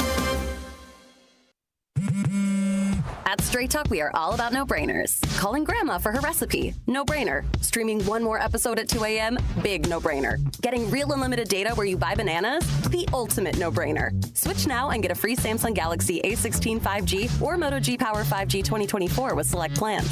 Straight Talk, real unlimited data. Available at Walmart and straighttalk.com. Offer valid through 5/19/25. Taxes and fees apply. Requires in-store single line activation on qualifying plan. For network management practices, visit straighttalk.com/terms. Copyright 2025 Verizon. When you switch to Progressive, you could save bundling your home and auto. Then you could put that money towards some of the surprisingly more expensive things in life. Attention passengers, we've reached 10,000 feet and internet is now available for purchase. I just paid hundreds for this flight and you can't even throw in internet? I'll just take the free pretzels. Sorry, but I do have snack boxes for sale. I'm just gonna sleep. In that case, we are selling pillows and blankets as well. I'll just breathe. That's free, right? Life costs a lot, so bundle and you could save with Progressive. Progressive Casualty Insurance Company, affiliates, and other insurers. Not available in all states. At Britain's Touchless Car Wash, they know life gets busy. That's why they're here 24/7 to keep your car looking spotless, fast, and easy. Their advanced brush-free wash technology delivers a sparkling clean without a single scratch, because they treat your car like it's their own. Here's the best part. Right now, you can get a free car wash just for joining their text club. It's simple. Just text BRITT to 30400, and your first wash is on them. Britain's Touchless Car Wash has two convenient locations, 1923 Larkin Avenue in Elgin and 555 Willow in West Dundee. They're proud to keep your car clean while giving back to our community. Text BRITT to 30400. That's BRITT to 30400. Now for your free car wash, and see why Britain's Touchless Car Wash is the fast, gentle, and reliable choice.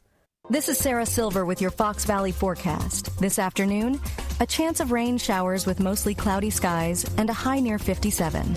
Tonight, a chance of rain showers with mostly cloudy skies and a low around 44. Tomorrow, a chance of rain showers before 1 p.m. with mostly cloudy skies and a high near 55. Currently, it is 56 and overcast. I'm Sarah Silver on the Talk of the Town, WRMN. Are you a small business owner who needs immediate cash flow? At Swish Funding, we have flexible funding options from $25,000 to $2 million. For the best rates and terms for your business, just one application to Swish Funding gives you access to our entire network of funders, with cash in your account in as little as 24 hours. To qualify, you must be in business for at least 1 year with monthly revenue of $50,000. Apply at swishradio.com and use code RADIO. Swishradio.com, code RADIO.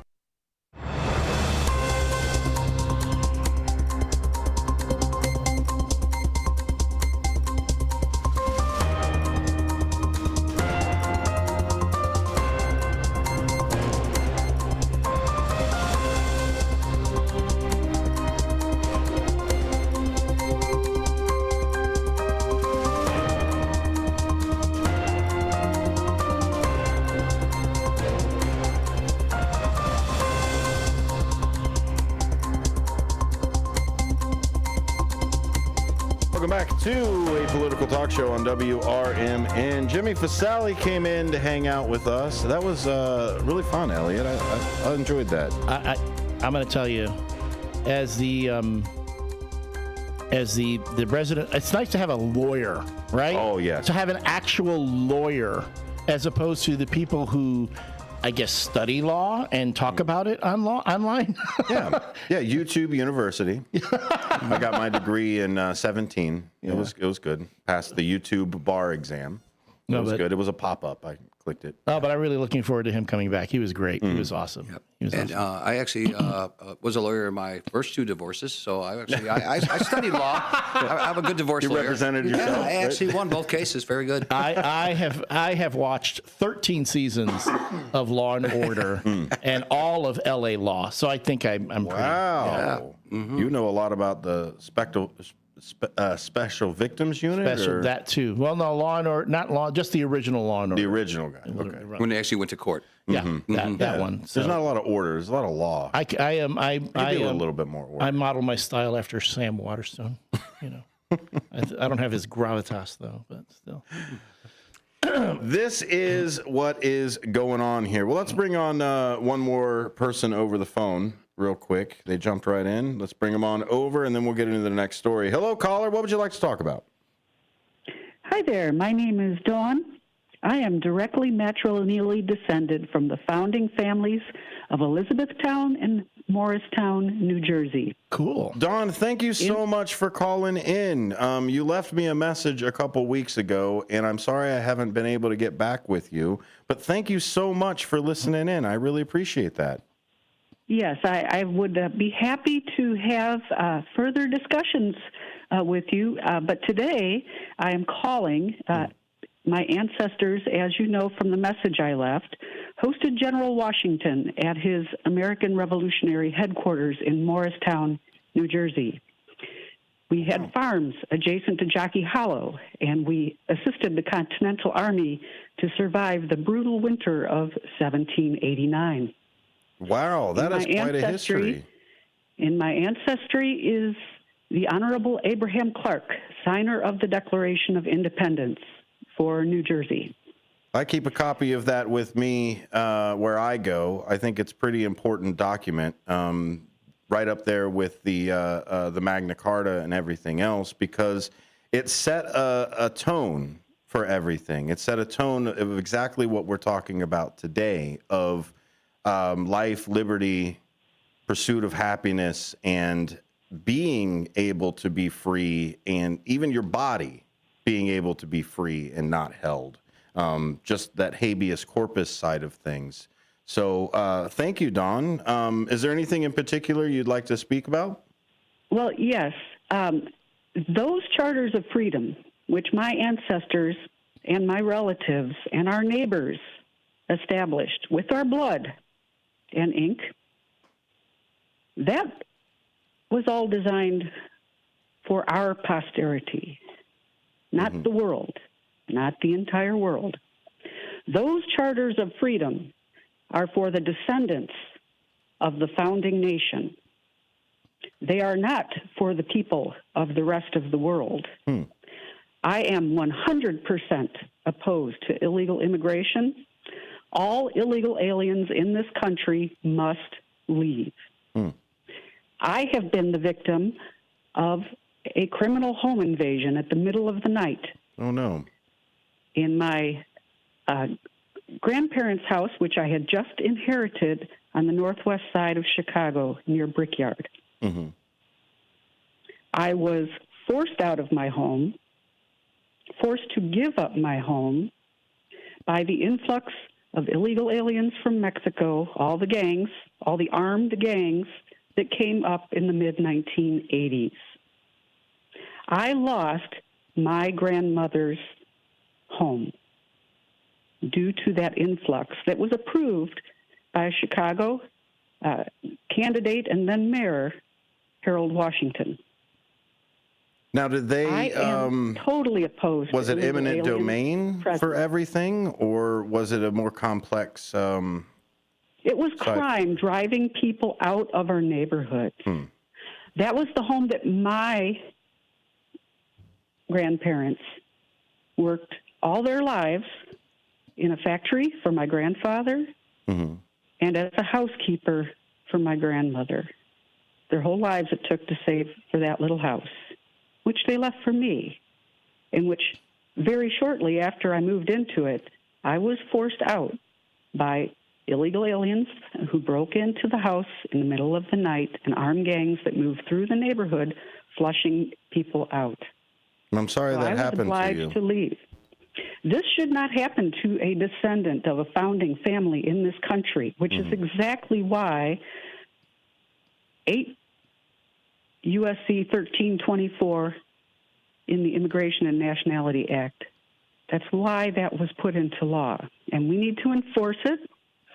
I agree with your guests and callers who say that many of these people work extremely hard. But under no circumstances should an illegal alien, that is the legal term, get into our military. That is a national security problem. That cannot be allowed. So Well, most of the people that are in the military that aren't citizens. I greatly admire a lot of these hardworking people. Many of them are very good people. Many of them are far better Christians than Americans are when it comes to taking care of their neighbors and their families. However, this is not a global charter of freedom. This is an American charter of freedom. Do you think it should apply to the citizenry of the world, though, the concepts that were written in the Declaration of Independence? Do you think that those concepts should be applied everywhere? It is not for Americans to force our ideology on the rest of the world. I want the Russians to be Russian. I want the Japanese to be Japanese. I want the Chinese to be Chinese. I want everybody to enjoy their own cultures and identities because I like diversity of culture and I respect other peoples. But the charters of freedom were for our people, and by saying our people, I mean those of us who started this country and are descended from it.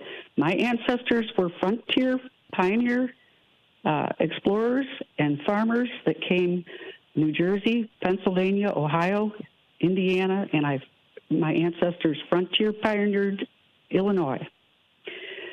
Those charters of freedom were for us. I have to live in harmony as best as possible with those Americans who were here before my people came. That's a very difficult thing to do. Sometimes, especially when a tomahawk's getting cracked over your head. But we do the best that we can. However, we do not, we allowed them to have their own nations because we respected that concept, that they are peoples of their own and they have a right to govern themselves. We had mixed marriages often as we tried to merge the peoples together voluntarily as we could.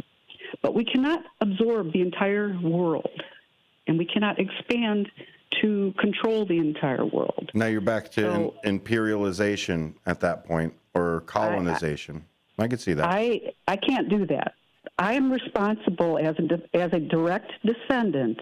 I am responsible for the survival and quality of life in this nation, in this country, for what my ancestors and all of their buddies established. Well, thank you for your thoughts, Dawn. We can't control the entire world, and we can't govern the entire world. It sounds nice in theory, but that doesn't work.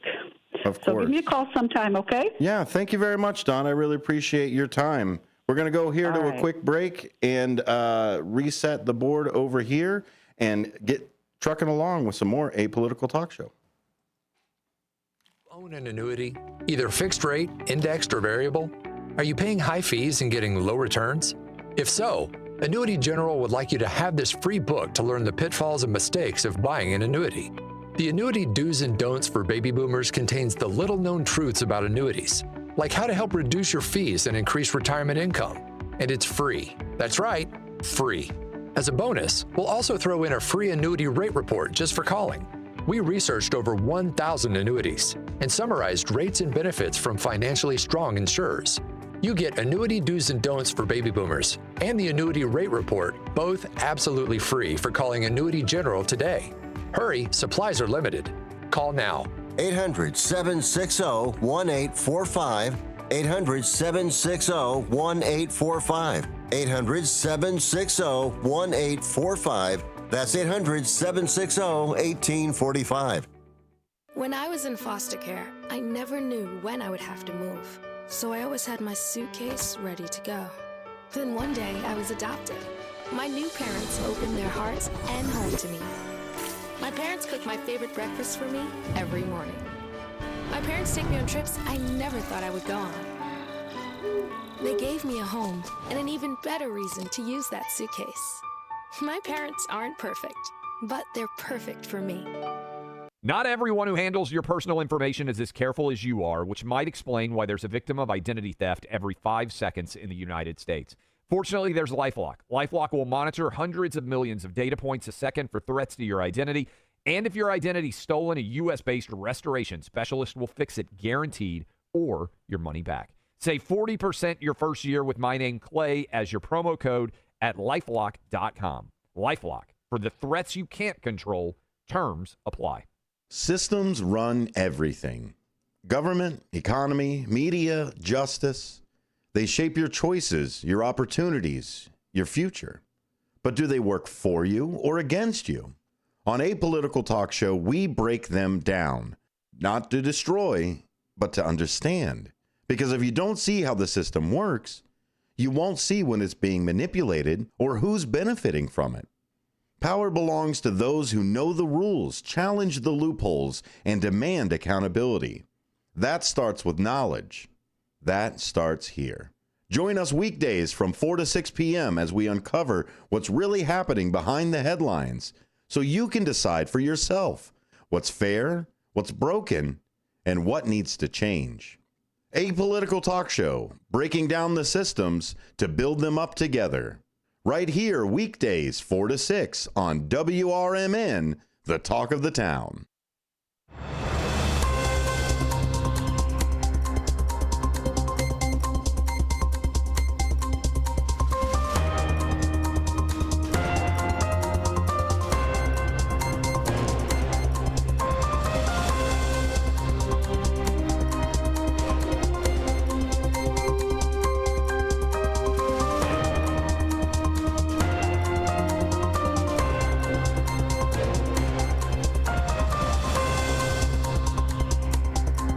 Welcome back to a political talk show here on WRMN. That's WRMN 1410 AM and WRMN1410.com. I'm sitting here with the panel right here, the Free Speech Friday panel.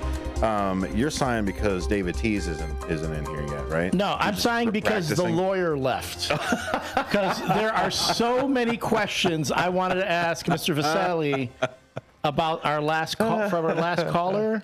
About a lot of the things that were brought up. At first, I want to say I have nothing but empathy and compassion for someone who's endured something like they did. Yes, it's terrible. I feel terrible for them, and I also have a tremendous amount of respect for someone who can say that their family goes all the way back to the founding fathers, which, like I said, that's really cool. Yeah.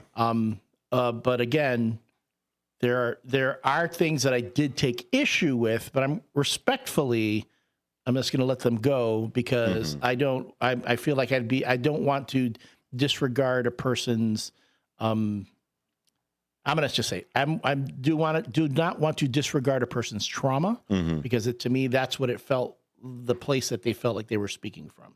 Absolutely. So to that, but I mean, I really wish the lawyer had been here. Isn't that what Free Speech Friday is? Absolutely. She talked about it. She got free speech. Absolutely. Free Speech Friday. Yeah, and I have you to punch. So why am I going to pick on anybody else? What about that guy that was just here a little bit ago? What's the his lawyer. name? Dean. Dean. Dean. That guy, Dean. It's a guy. It's like apparently Dean. I don't know what we can say. I mean, we've got some bona fides, you and I. I mean, we've got like resumes. We got read to us. Dean, not terribly impressive. And Dean. That's because you already know him. But you see, with her, she feels like half the country. The way she spoke was how half the country is. She speaks like a quarter of the country. But then again, I would. That's like to 1 in 4. Had a chance to ask her if is it all right that we do the process, do it legally, allow these people to come in because these are the people from other countries like Ireland who helped build our country, came in legally on boats and did their process, and they built skyscrapers and restaurants and dry laundromats and stuff. So and the Chinese. This is where I look at it for the legality after the fact, right?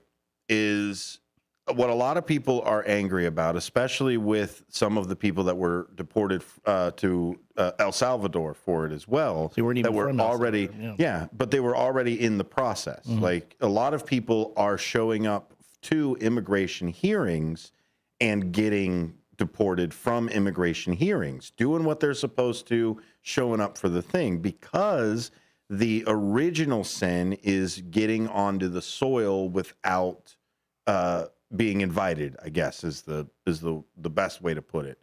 And so what's happening is it's the jumping into the legal process after the fact. Somebody comes in here illegally, then goes and applies for asylum, which then jumps them into the legal process. And there's a lot of people that are angry about that, about why are you rewarding people who get over here first? But to your point of Ellis Island, they were here and then jumped into the system, as opposed to the way that everybody wants them to do now. They want them to go log in on a website, fill in a resume, and go, hopefully I get hired by American Home Depot or whatever they're trying to do. So I think that's the issue that we're running into, is that there's a lot of people that are angry that even if the people are in the system, they shouldn't have gotten over here to then get into the system to then do the thing. Well, like the caller before her, there are good people that wanted the American dream, come here and work and pay taxes and all that stuff. But when you're allowing criminals coming into this country, and we know they're criminals, and that to me is a big problem. That's something I'm really totally. Well, I don't think it's the allowing criminals. I want to just push a little bit back on that concept of allowing criminals in here. Nobody put up a sign and said all criminals welcome. What happened is that it is a hole in the fence, and a certain portion of people that come in just statistically will be criminals. I don't to push they're letting criminals in dilutes what's kind of actually happening is people are getting in, and some of those people, a percentage of them, smaller than the majority of them, are criminals from their country. Right. That's what I was getting at. Yep. But the fact that they walked through the hole in the fence immediately makes them criminals, regardless if the very next moment they turn around and say, hey, I'd like to apply for asylum. What they're saying is you're already illegal here. Now I'm going to give you a chance to not be. And I think that's where a lot of people are hung up on this. Right. And it's just like getting caught shoplifting, and you're walking out the store with the product, and you say, oh, wait, I'm going to pay for it. Here's the money for it. But guess what? You're still getting charged for shoplifting. Exactly. But if the shopkeeper was like, okay, no harm, no foul, thanks for the money, because at the end of the day, I still got the money. Now, are you going to get everybody who turns around and applies for asylum? No. Again, you're going to get that percentage that doesn't. And I think that's where we're all hanging up on is this criminality of it. And yes, it is criminal until I apply for asylum. And then what I just did wasn't criminal. Or then I apply for a green card. Or then I do. There's many different avenues. I think what people are the most upset about is the original sin. I have a solution. Go ahead. For all this. Okay. Let's just say, and I've heard this idea floated. Let's say this border that we're all hung up on, let's just say it's artificial, that we don't understand why it's there. And let's just annex the country that all these people are coming from, and then they can just be citizens at that point, and they can benefit from us. Let's annex. I mean, well, hold on. Are you trying to annex north or south? Because all of it. Let's do it all. Let's do both north and south. Because the administration only wants to annex north. I don't know why they don't want the south side. Again, the color wheel apparently is what we're thinking about. Because I'm just amused. I'm amused at this idea. Oh, well, you all want open borders, and yet we have a president right now who's calling the border between U.S. and Canada artificial, who does not understand why we have this border there. It's artificial anyway. And everything's artificial at that point. No. Now we're getting too esoteric. No, I don't get it. It's like when somebody says, no, that's a made-up word. It's like, well, all words are made up. No, but to the point, again, I'm just... To me, going back, and can I tell you something? Sure. I called this. Called what? I called it the night of the election. You were here when we were talking about it. I knew this was going to happen. the whole time. I just happen to have the. No, I'm just Yeah, I mean, I can go back. I'll show you the tape. Darn it, I'll show you the tape. I kept saying this was going to happen at once. If Trump was reelected as president, this would be the default that we would say. All immigrants, we're going to get them all out because they're going to be illegal. And I kept hearing, no. We're only going to go after the violent criminals. Only the violent. No. We know that there are people who are here. They're doing their job. They're doing whatever. No, we're going only after the violent. And now I'm telling you, it was the very next day when suddenly it was, now they're all illegal and they're all criminals and we need to get them all out. And that is, to me, the most frustrating thing. Yes, the immigration system is broken. Yes, people, it's so freaking hard to get to legally. I'm going to say, I have a problem with calling people illegal. Okay. A person is not illegal. All right. Illegally here. Or let's say undocumented immigrant. Fine. Or illegal here. Fine. But I have a problem when, again, it's when our lawyer, who I really wish was here, said it's a matter of the law versus the culture. And right now, what's taking precedent over the law, we already see this. The law is saying at this point, there are a lot of folks who are going through the process as we asked them to, and they are being deported. But the culture says it's not fast enough. But the culture is saying, exactly. It's just like I said, the Indian family that I know. They have done everything. They've been here 18, 19 years. They have applied for it, and they still don't have their green card. Yep. They can't vote, and they don't vote because they consider themselves not legal citizens. They're temporary citizens. Are they sure they're not? They should say they're from Canada, and then it'd be easier for them. Well, even then, what most people outside of the legality are really, upset about. Honestly, what's the difference? They don't pay income tax? Like, honestly, they can't pay income tax and vote. They do everything else. They work. They pay our sales taxes. They pay the Kane County sales tax. You got to pay a mortgage. They're doing that. They're paying the homeowners taxes, all that they stuff. Can't vote and they don't get income tax? Is that what we're most upset about? So I don't know. You're talking about the entire island of Puerto Rico at this point. I understand.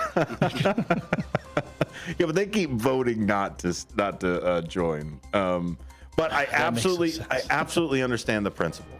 I absolutely understand the principle of do it the right way first, not as an afterthought. But 30 years ago it was easier. But they still they still did it illegally first and then an afterthought. 1920s, all you had to do was show up. Yeah, well, that was it. We were still building railroads. Maybe we should do that. Yeah. If your idea of therapy involves a fishing rod, a tree stand, or a campfire, then you need American Outdoors Radio. Host John Cruz speaks your language, whether it's about the best lures, tracking game, or that one buddy who always forgets to bring the beer. John's got the tips to sharpen your aim, the hacks to pack lighter, and the stories to keep you entertained. Again, that's American Outdoor Radio with John Cruz. Saturdays at 7 a.m. on WRMN 1410. Or stream it at WRMN1410.com. Get ready to outfish, outhunt, and outcamp them all on American Outdoor Radio with John Cruz.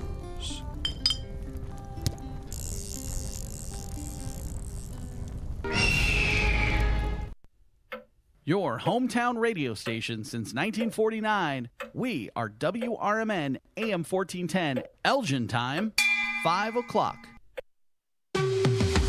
WRMN News.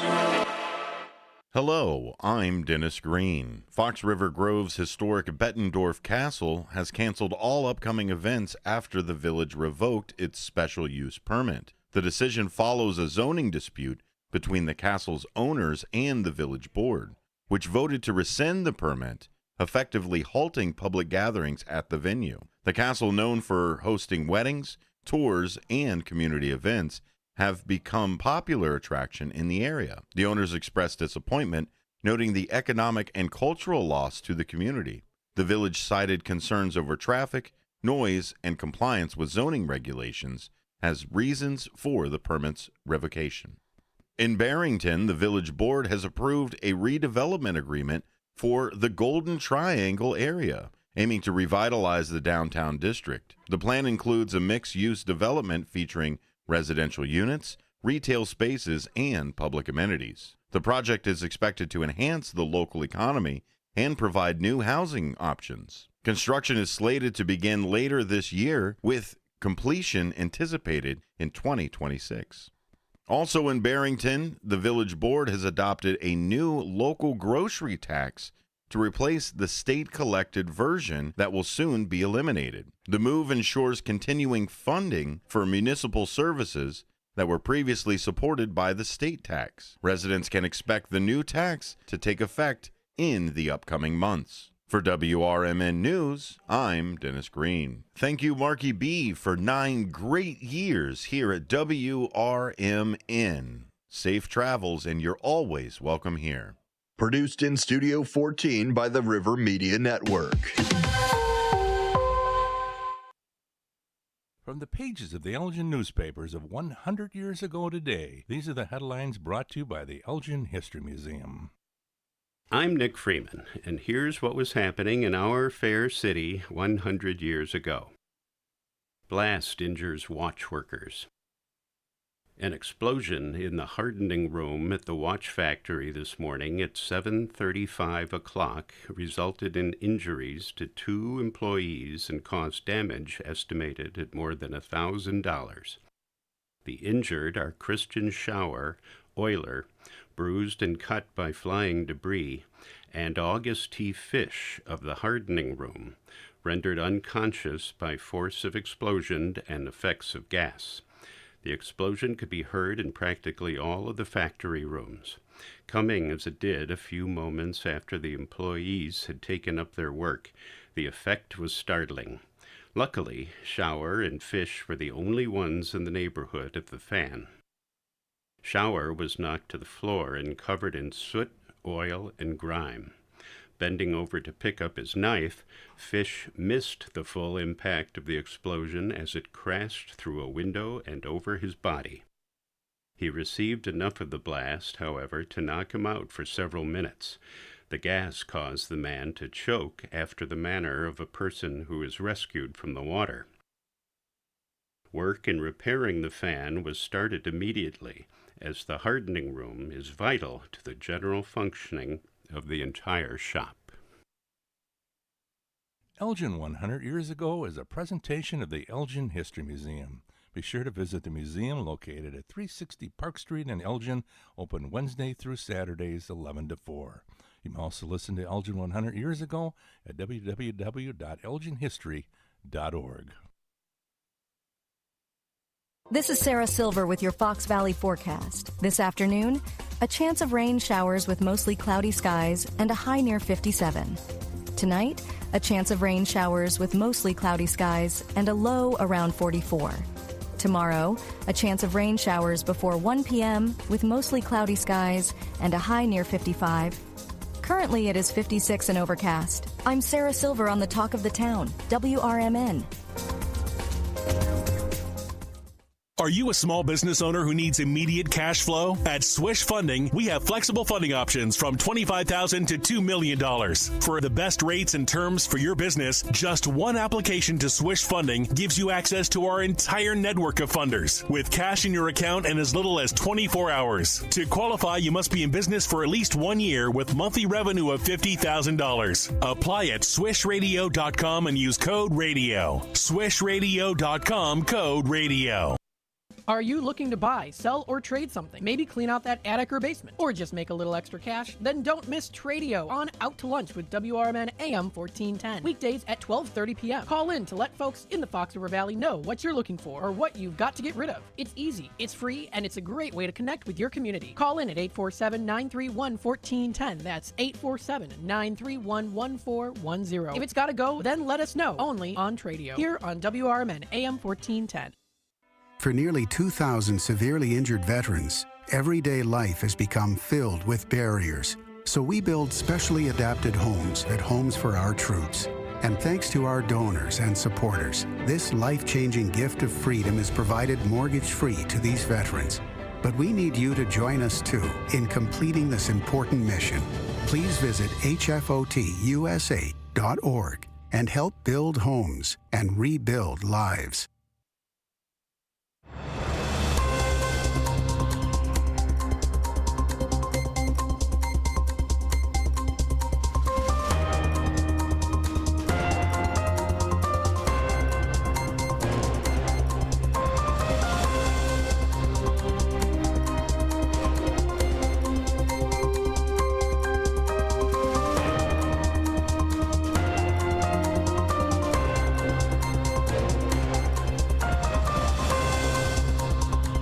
Hello, my fellow Americans, and good day to our friends around the world. This is a political talk show on WRMN. That's WRMN 1410 AM and WRMN1410.com.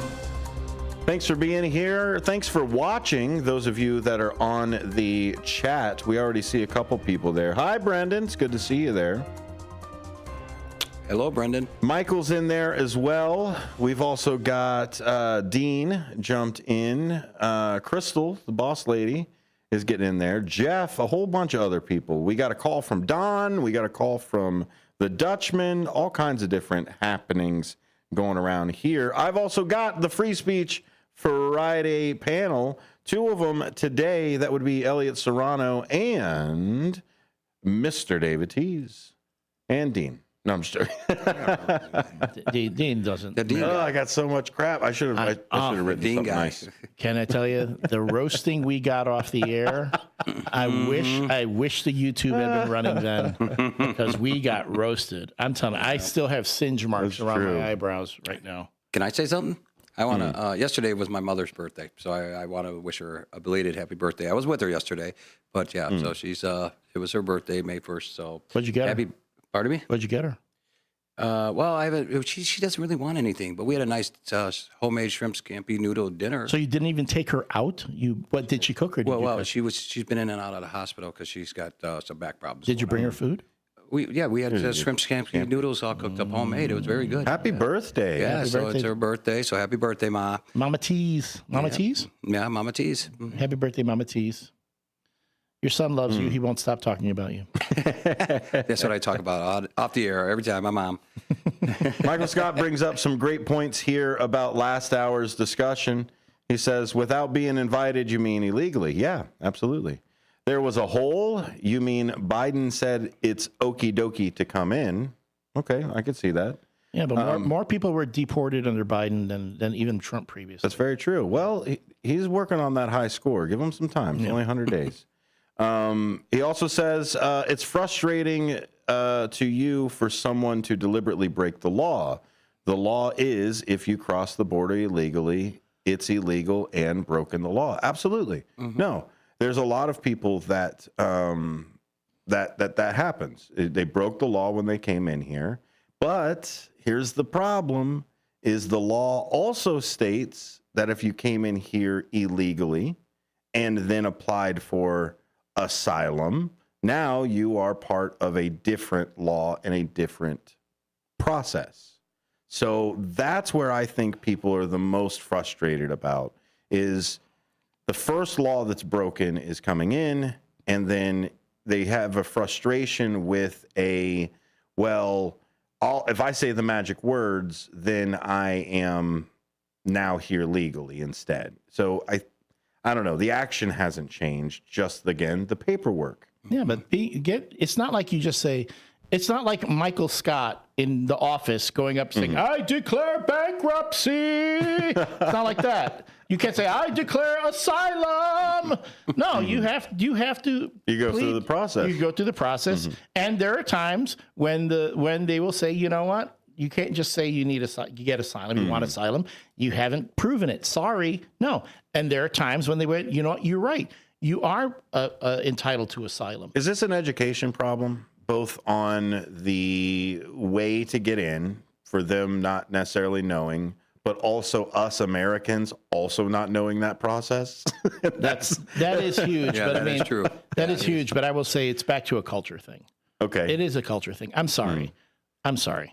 It's almost like I want to get this right. Okay. If we're supposed to be a quote unquote Christian nation, Because that's all I keep hearing. We've got them singing in the White House. We're not supposed to be a Christian nation. I know. I agree. But I'm saying, and that's why I do in air quotes too. If we're supposed to be a Christian nation. So you're taking the argument. Okay. Taking the argument. And that, when we're praying for the president and we're going to, we're going to have Christian values in our country and we're going to teach the 10 Commandments in school and all that stuff. Okay, fine. You know what the Bible says about immigrants? The Bible says you welcome the immigrant because you at one point, welcome the stranger because you at one point were strangers. Welcome the immigrant because you were once an immigrant. There's nowhere in the Bible that says get rid of immigrants. If anything, it says welcome them. And outside of just the quote unquote religious reasons, how about the compassion? How about the empathy? How about the fact that we now have people in government who are saying, oh, we need to have, our women need to have more babies because we don't have enough people to be in the workforce. Well, guess what? We have lots of people who would, I said this last week, they would love to be a part of our workforce. They would love to come here and work and earn a living and contribute to our society. But because for some reason, I don't know, let's go to the color wheel again. We don't want certain people here, and yet others, you got $5 million? Come on in. You're from a northern country where it's an artificial border? Come on in. That is a part that drives me nuts. Folks, if you think that criminals only come from Central America, I give you the Russian cyber hackers, okay, and the amount of folks. The Muslim terrorists who came through the Canadian border. Yep. Well, that's what they're saying as far as the tariffs, because I want to talk a little bit about those as well. Talk a little bit about money, but that's what they're saying about the tariffs for Canada. Has been because of the fentanyl and everything else that's coming through. But if we get rid of the border, does it make it easier for the fentanyl to get here? See, stop using logic. I don't know why you keep putting this together. I don't want Canadian hockey teams in my country. Wait, what's the last Canadian team to win the Stanley Cup? I don't even know. I mean, the Maple Leafs, man. The Maple Leafs alone are like they're like the Chicago Cubs of hockey, but And how many stars do we put on the flag at that point too? Like, is it 51? Are we supposed? And at that point, will Puerto Rico feel bad? Because we were like, oh, well, we annexed them, but they decided to be a state instead of a territory. So I don't know. Greenland, it's getting crazy. Another one there. Greenland, that'd be another star. That's it. So maybe, I don't know, high score, right? Let's see how many we can put on there. On May 1st, President Trump issued an executive order instructing federal agencies to end all funding for PBS and NPR. We've got a great article, or at least a bunch of articles. We're going to go through all 392. No, we're not. If you check out ground.news, I know I talk about them a lot, but the reason I like ground.news is they took all 392 articles and put them into one single place that just as a push of a button, you can read any of the articles. From the Independent, from the New York Post, from the Gateway Pundit, from the AP, all of the different ones that are out there. Pick your flavor, pick your bias and factuality that you usually like, and you can find it right there. I'm curious. Yeah. How much does the government give to PBS and NPR? I don't think it's a lot. Basis? If I had to guess, the left-hand side would be ones that are putting it together. But I do not believe it is over. I don't think it is the majority of their funding. Right. So give me an educated guess. If I had to put an educated guess of percentage-wise, because that's the only thing I'd be able to do. I don't know what necessarily the whole funding is. If I had to put together a percentage-wise, I would say around the 20%. I would have to look at a full budget, but from what I've seen. So the government probably gives PBS, what, $30 million a year, $40 million a year? Maybe. I'd have to. Let me look it up while you guys discuss. Because my question is this. My question is this. Let's say for the sake of argument, it's $30 million a year, all right? And we can't give PBS and NPR that $30 million a year. Why? Why is that a problem? Why is that a problem to promote literacy, to promote unbiased news, to promote, again, the jobs that comes from working at NPR, that comes from being part of the public broadcasting system. I mean, that happens to be, what happens to the PBS tote bag? Thank you. What happens to the tote bags? And I will put a little disclaimer here, because they did talk about this on an episode of The West Wing, okay, my favorite show, my favorite political show, where this very thing was happening, where Congress was talking about discontinuing funding for PBS. And Toby Ziegler, the communications director, went and said, no, this is what happens, and this is how much. And by the way, it was like the funding from the U.S. It was like a ridiculously low number as like how much they actually give. Oh yeah, NPR is definitely going to do it, and this is the number I thought for NPR, because direct federal funding for national public radio right now is approximately 1%. And how much? I'd have to look directly at that. Wait, 1% of the total? 1% of the total budget of NPR comes from federal funds. I'm just curious as what the number is. Let me find that real quick. The other one is PBS is the one that's closer to that 15%. Right. And then with Sesame Street, the challenge of Sesame Street, mind you, they always push like, oh, they want to get rid of Cookie Monster. They want to get rid of Big Bird and all that. I'm like, okay, I can see that, but I'm sorry.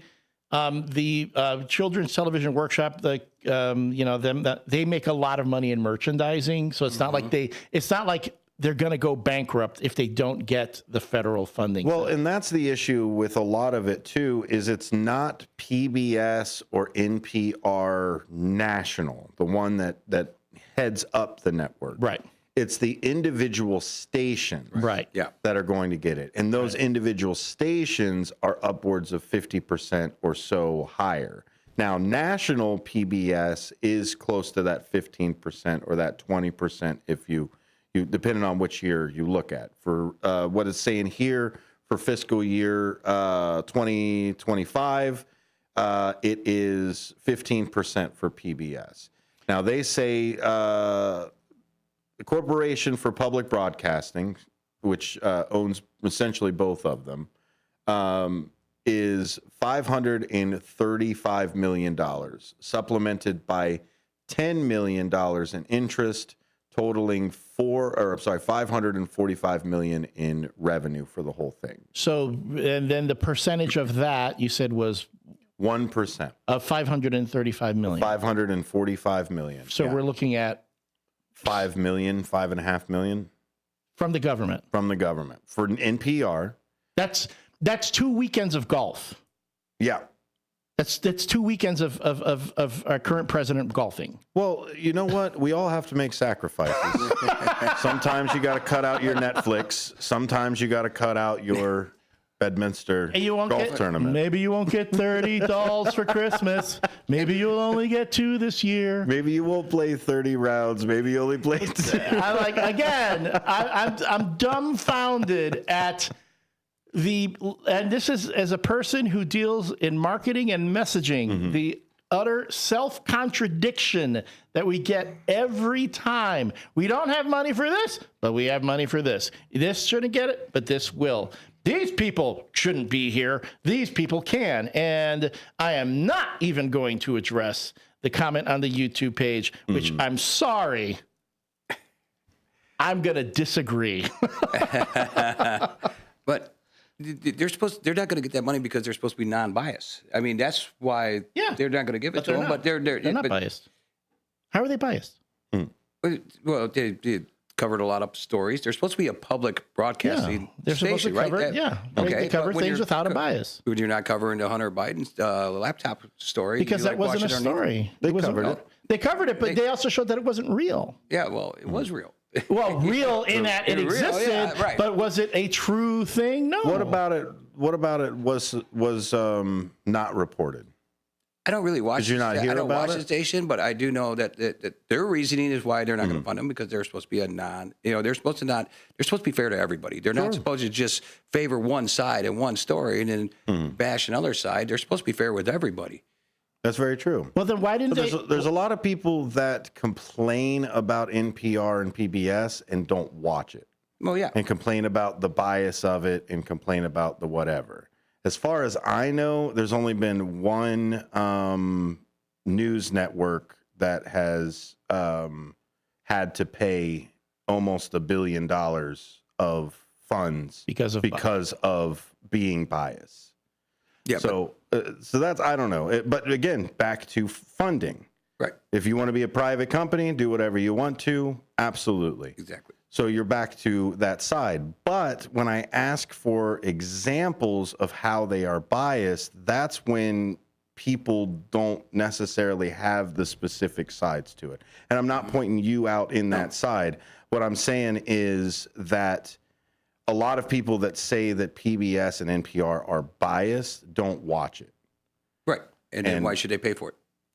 Fair enough. If I got to watch CNN or MSNBC or Fox, I'd have to pay for cable. And the other side of it, too, is part of the programming for PBS and NPR, yes, may be political or news side of it, but the majority of it is children and educational programming. So that's the other side of it is okay, let's say you're not paying for the $5 million for the what have you, but I don't like paying for bombs. No. Should I call up my congressperson and say I ain't paying for bombs anymore? Maybe we should cut bombs first before we cut perceived biased public broadcasting. I don't know. I'm just tired of paying for golf trips is all I'm saying. Yeah. And I will say that about every president.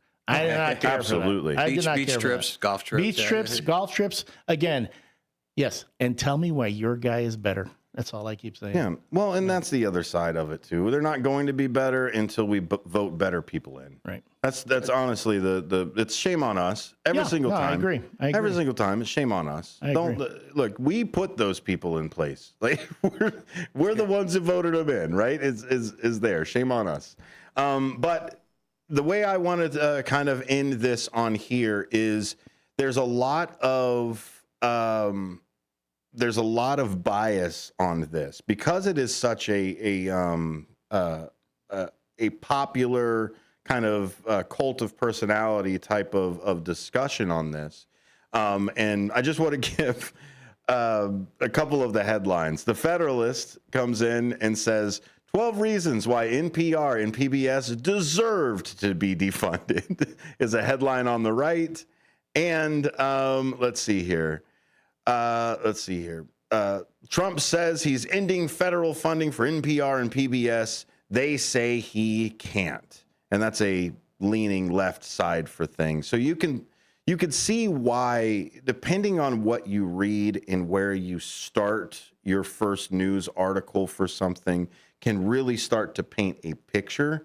So I just want to remind everybody to have a little bit more of a taste on all of the buffet before you decide to sit down and this is the meal I'm going to have with it. So just want to get that out there for it. But do you guys have any programs that you used to watch on PBS as a kid? Like maybe like Sesame Street or Mr. Rogers or anything like that you guys used to watch?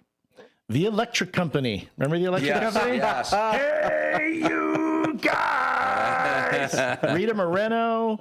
Morgan Freeman. Golly, how many people got started on the Electric Company? And then, of course, Doctor Who. That's where most of us discovered Doctor Who because we didn't have, BBC in the United States. You got it through PBS. Did they have Zoom on that show? Or was that Zoom, yes! That's when I learned the term SAISY. Yeah, that's right. SAISY. That's a the fun self-addressed stamped envelope. Get a Zoom card. We have a family photo with all of us wearing Zoom shirts. Oh, you have those? Yeah, that was back in the day. I remember those. Yeah, But I watched Sesame Street, but not Mr. Rogers and Zoom. I think those are my two shows I like watching. And Electric Company, yeah. That was a good one. No, and Mr. Rogers. I didn't get so much. Mr. Rogers really skewed younger than me. I didn't quite. I'm telling you, as I got older, I thought I'm too cool for Mr. Rogers. Yeah. And now I watch a lot of the stuff he did. Plus, I saw the documentary about him. And I'm like, we didn't deserve him we did not deserve Fred Rogers. He was an incredible human being. Yeah, an incredible human being. Eddie Murphy did a great Mr. Robinson's Neighborhood. That was the one, because apparently when they would do parodies of Mr. Rogers elsewhere, he didn't like it. The one that he liked was Eddie Murphy. Yeah. And I guess Eddie Murphy even said, I'm a big fan of yours and so on. Wow. So that was the one. So, but again, that's a thing that to go, but Christian Nation. And you know what? Not a Christian Nation. We need to be a friendlier neighborhood. Humanist. Yeah. We need to be a friendly neighborhood. We need to be a Fred Rogers neighborhood is what I think we need to be. Okay, so now who was your favorite Sesame Street character? Sesame Street character, favorite one is probably Snuffy or Telly. Man, can I tell you something about Snuffleupagus? I just like how Snuffy is an imaginary friend. Well, no, it would frustrate me to no end when Big Bird would say, hey, just stay here for a moment. I'm going to get my friends so they can see you, so they know I'm not delusional. Mm-hmm. And Snuffy would go, oh, boy. I'm late for an appointment. And he would leave, and he'd be like literally gaslighting poor Big Bird. Mm-hmm. Everyone's like, yeah, sure. Mind you, there finally was the one episode where all his friends saw Mr. Snuffleupagus. Or Grover. I like Grover because he's got that hustle. Yeah. He's got everything. Sometimes he's a superhero. Sometimes he's a delivery guy. Like all kinds of different things he's got going on. Cookie Monster was my guy. That's it. See, Cookie Monster. There was a stand-up comedian I just saw, and I'm going to feel so bad that I can't credit them. I saw it on YouTube. The thing about Cookie Monster is an addict, but he's that addict that is like you meet him just when he's still fun, like before the addiction really brings him down, and you have to do like an intervention. That's why he's always attacking your cookies if you got him. I mean, like, dude, you're wasting them. I know half those cookies aren't going in your gullet. You're like, they're all over the place. Are you holding Elliot? What's in the bag? Michael Scott says, hello, Nickelodeon. Yeah, Nickelodeon's a great one, too. Nickelodeon's a good one. He also says, I'm enjoying Mr. Gray Shirt's Trump screams. This is me on the morning show. As long as we're entertaining. It's me on the morning show. You people. You people. See, you can't talk to people like you. That's why we can't talk to people like you. Sodar's Boxers comes in right here before break. Sodar's Boxers comes in and says, what happens to the PBS tote bags? Yeah. I don't know. I'd like to get one. I've got a mug. I've got one of the BB, what is it? What's the one that's over here? For BEZ. BEZ, yeah. I've got one of those for the coffee mugs. I've appeared on BEZ. I've been down. That's the stations at. See, you're always wondering, Elliot, what have you not done?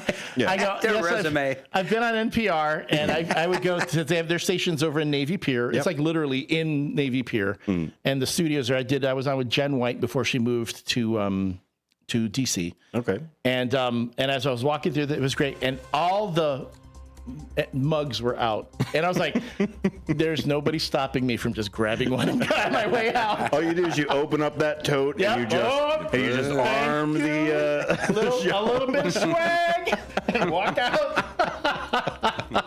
That's it. Keychains, flashlights, whatever else. Those frisbees that fold up. Thanks for listening to Apolitical Talk Show. We got one more half hour for you. We're going to talk about Tim Walz. He is now going to be, I guess, put in front of the Senate again, but this time as UN ambassador. I wonder what kind of resume he's got. I don't know. I'll send him a message. What should I use? More Apolitical Talk Show. Bat signals?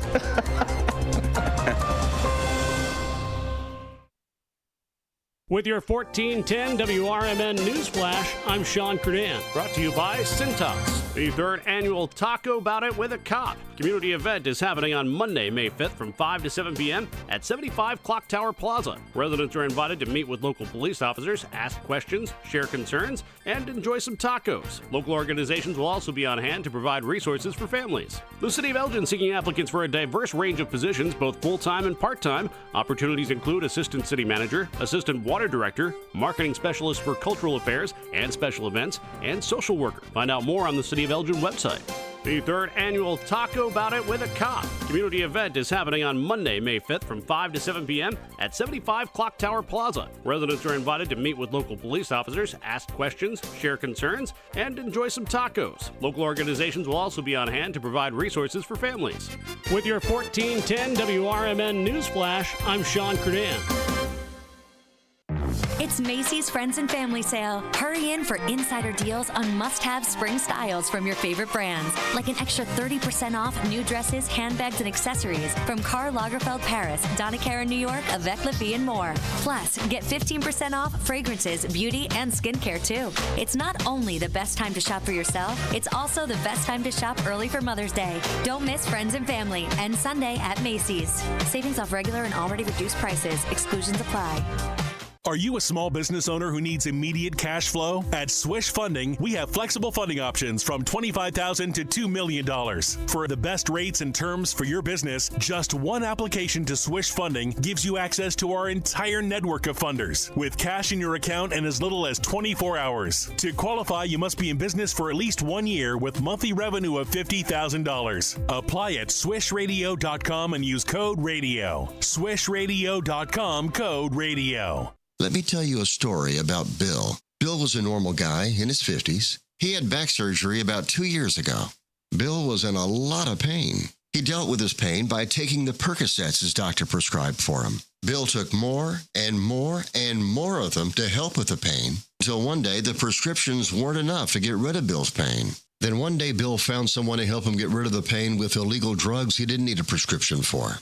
Fast forward to today. Bill lost his job and his family. The only thing he does have is his drug dealer.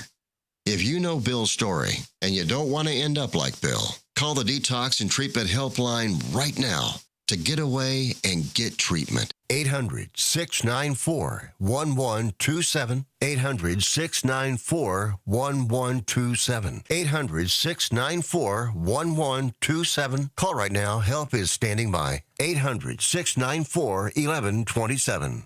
This is Sarah Silver with your Fox Valley forecast. Tonight, mostly cloudy with a chance of rain showers and a low around 44. Breezy conditions with winds up to 10 miles per hour. Tomorrow, mostly cloudy with a high near 55 and gusty winds up to 15 miles per hour. Currently, it is 57 and overcast.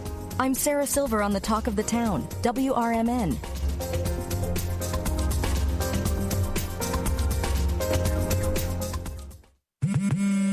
At Straight Talk, we are all about no-brainers. Calling Grandma for her recipe, no-brainer. Streaming one more episode at 2 a.m., big no-brainer. Getting real unlimited data where you buy bananas, the ultimate no-brainer. Switch now and get a free Samsung Galaxy A16 5G or Moto G Power 5G 2024 with select plans. Straight Talk, real unlimited data. Available at Walmart and straighttalk.com. Offer valid through 5/19/25. Taxes and fees apply. Requires in-store single line activation on qualifying plan. For network management practices, visit straighttalk.com/terms. Copyright 2025 Verizon.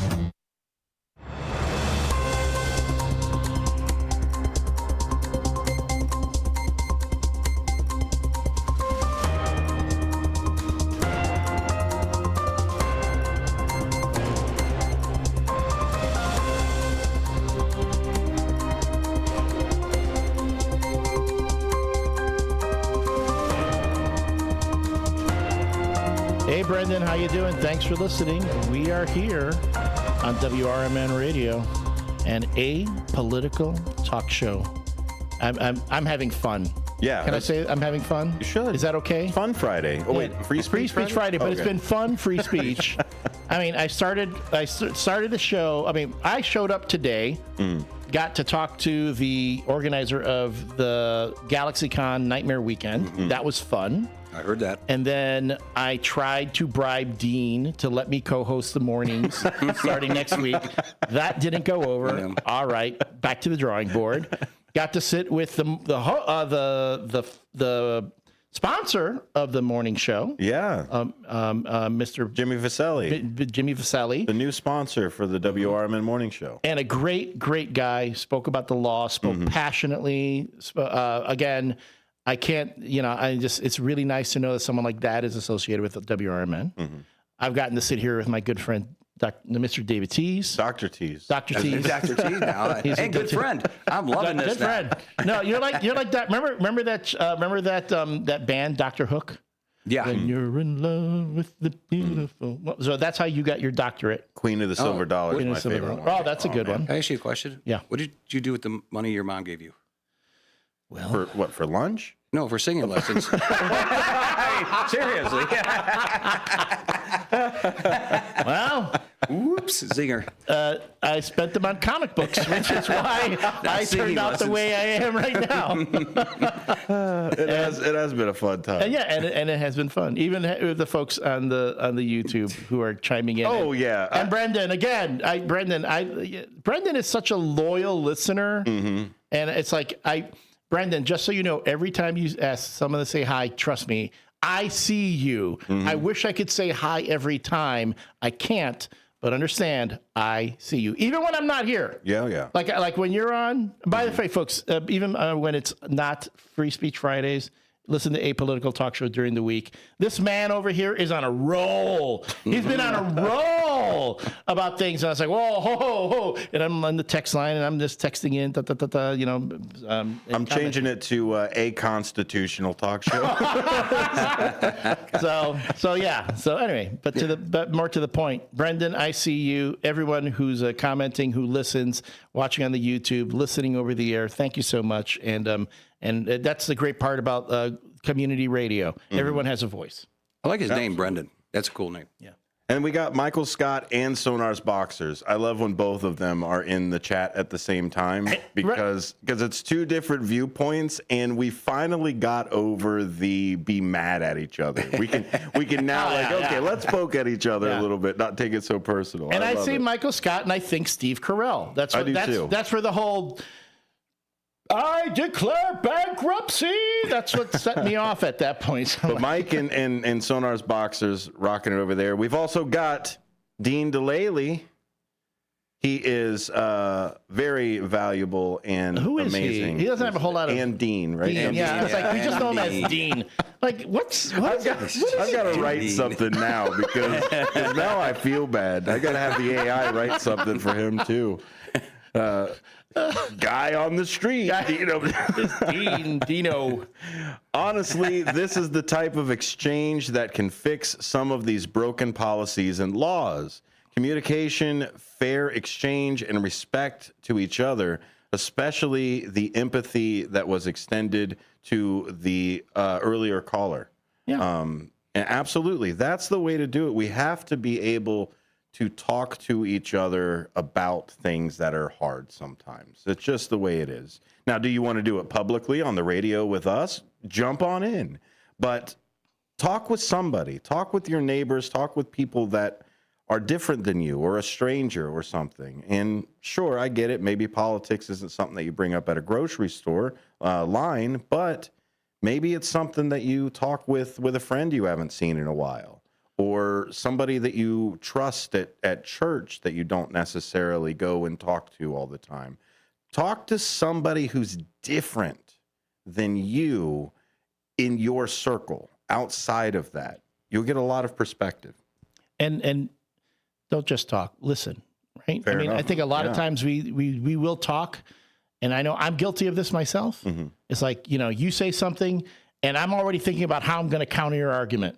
I'm not really listening to you. You're saying certain things that I'm going, oh, yeah, I know. I'm going to. No, really listen to people when they speak. Because a lot of times we all have different backgrounds. We all have different opinions on things because that's how we lived, how we are informed. When people have certain experiences that affect them incredibly negatively, that's when I think we need to approach them with empathy and say, look, I'm really sorry that's what happened to you. And I understand that's why you feel this way. And I acknowledge that. And what's really nice about, like you're saying, is you get to learn something about their culture, where they're from, something interesting that you never knew from that person. Like I sat with some Serbians, sat and drank homemade Serbian cognac. You ever have that? Wow. Oh, my Lord, it is really good. That sounds like Romulan ale, like how exotic that stuff is. Ate Serbian food and watched the NBA. That's when they had a lot of Serbians in the NBA, and Serbians love NBA players. And I learned about their culture, their food, and their way of life. And it's like you said, sit down and talk with them, have a beer, get to know them, talk about something different, and you'll learn something. You really will learn a lot from an individual. And I'm always flattered that Mr. Tees insists on dressing similar to me when he comes into the station, because now it's an orange day, apparently. Last week it was blue. Blue, yeah. This week, it's like, wow. Are we just all just jumping into the colors together? We don't. Trust me, we don't even coordinate who's going to be here. That's true. That's true. It's like half the time, it's like, Elliot, you going to make it tonight? No, I can't do it. No, whatever. Cecilia's still upstairs blow drying her hair. She'll blow on down here in a little bit. on her skating shoes, her skate shoes with her dog. With one break. So Dean comes in another time, and this is really poignant here. He says, you really can learn when you listen, even if we don't agree, right? I mean, two ears, one mouth is the best way to put it, that kind of way. Listen twice as much as you talk. It's funny to come from a person that literally spends 2 hours every day listening to his own mouth. Thanks. That's like the first rule of improv. Listen, really listen to what the person is saying to you, so you can. You have to be present. You have to be present. And I think a lot of times, when we're in discussions, when we're talking to others, we're not always present. We have to be present for each other. I think a lot of frustration that people feel about what's going on in the communities, what's going on in the society, whatever, is we're just like, I'm right, you're wrong. And I'm going to prove to you I'm right and you're wrong. And okay, maybe I'm wrong, but I'm not going to admit that I'm wrong. And I'm going to double down and show you how you're wronger than me.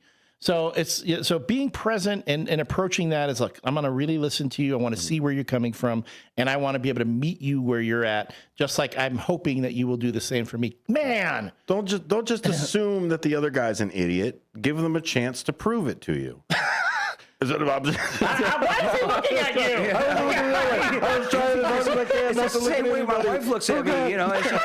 She calls me an idiot. I mean, come on. I mean, I understand where he's coming from now. Dude, that wife of yours, you totally outkicked your coverage, man. You way out. You need to hold on to that with dear life. Hi, Wendy. It's good to see you there. Thanks for jumping in as well. So let's talk about this before we get out of here. We can't just devolve completely into nonsense.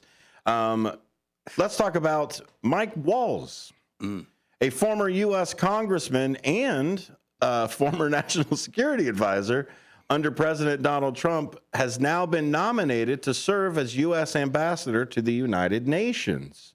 This nomination follows his departure from the National Security Council amid a controversy involving the misuse of encrypted messaging applications for sensitive communications. You can read more on Axios and a whole slab of other places. The Guardian, Florida Politics, The Independent, NPR, I mean, not for long, I guess, Wisconsin Examiner. Let's talk a little bit about the background. Mike Waltz, a decorated Army veteran and first Green Beret elected to Congress, resigned from his congressional seat to assume the role of National Security Advisor in January. His tenure was marked by, it was this January, right? I just want to let everybody know about the timeline. It feels like it's been longer, but yeah. His tenure was marked by an assertive foreign policy stance and efforts to implement President Trump's, quote, America First agenda. But of course, we've got Signalgate. In March 2025, Waltz inadvertently added journalist Jeffrey Goldberg to a Signal group chat where senior officials were discussing classified military operations against Houthi rebels. This breach raised significant security concerns as Pentagon regulations prohibit the use of applications for classified information. Further investigations reveal that Waltz's team had established multiple Signal chats for sensitive discussions and that he had used personal email accounts for official communications. He is now having to go back before the Senate, Dave, and now has to be, what do they call it? Confirmed. It's confirmed. Thank yeah. you. Mhm. So he has to be confirmed yet again. Will this be something they bring up? No, I don't think so. I mean, it didn't happen. I'm positive it's going to be brought up. And I will, not being a betting guy, I will probably say he will not be confirmed onto that one because of that screw up. Wow, you are way more idealistic than I am. Well, I have a feeling it's going to go. I have a feeling he's going to get confirmed, and it's not even going to be an issue. Is this another Pete Hegseth test? Is this another Matt Gaetz test? Is that what? Well, the Matt Gaetz thing was just the president gave up. The president. There was a public outcry on that one. Still, it doesn't matter. I mean, there's public outcry and everything. I don't think it mattered. I just think the president decided he didn't want to deal with the Capitol at that point. At that point, why expend political capital on a losing bet or what could be a losing bet? I can get what I want. I can get him in there, but what's it going to get me? It's not going to get me enough. Whereas with this, I mean, it's kind of like it's just shuffling the deck at this point. And I do not see if the president wants Waltz to be ambassador, I do not see this Senate saying no. Is this a promotion? No. Going from national security advisor to U.S. ambassador to the United Nations. Well, I don't know. Unless he's going to laterally. I think it's a. No, I don't think it's. Well, yeah, it is. It is a promotion. It is a promotion. But, less responsibility. Yeah, it is.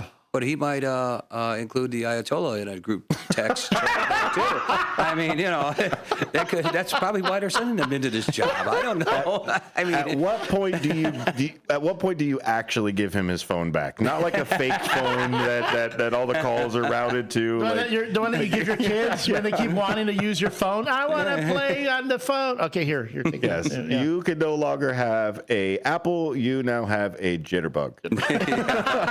Hold down 1 for your wife, 2 for your a play phone. Yeah, I think it's it's like going from being on the grill to the fries. And I'm telling you, I think if I could have any job at McDonald's, I want to do the fries. Fries are pretty good. Fries are good. Problem is once you pull them out of it, you have 7 minutes to serve them. Oh yeah, well that's why they always make them fresh. Literally in the handbook, it says 7 minutes. And otherwise, you got to scoop them out and throw them away. Right. And if you want, here's my hack: if you want the freshest and actually the best tasting fries, ask for them without salt. Do not put any salt on them. They will make them fresh for you right then and there, and those babies go right in, and they're good. And curse you the entire time. Let me guess. You worked for McDonald's too at one time, didn't you? No, I didn't. My sister did work for Burger King, though. So yeah. Do you know most of Fortune 500 CEOs started their job at McDonald's for the first time? It was a statistic that I read once a long time ago, and am probably butchering. Sonar's Boxers comes in and says, we're probably pulling out of the United Nations next month anyway. Then everybody will be getting together in New York, and we're the only ones not going to the party. That's that would be so bad. Because they have that cool building and everything. They're housed. Yeah. Please, and then when that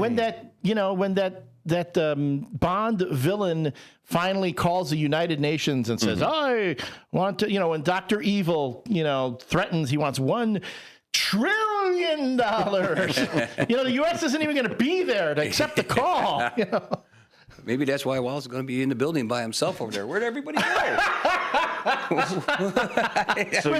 with his play, now you know why he's getting a job. With his play school phone. Think about it. So you thought 392 articles were a lot for the last one. 432 articles written about Trump taps Mike Waltz as UN ambassador, names Rubio as national security advisor. So is that a demotion.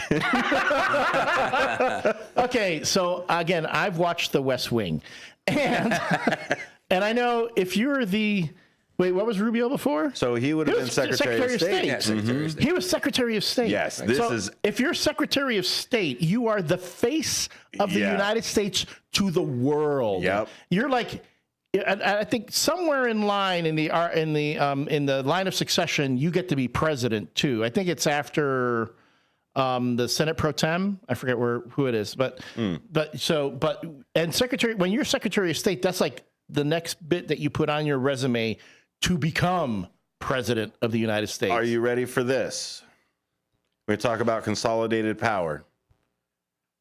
Secretary Rubio will maintain his role as Secretary of State while acting as National Security Advisor, signaling continuity amid the administration's efforts to avoid turmoil experienced in the first term.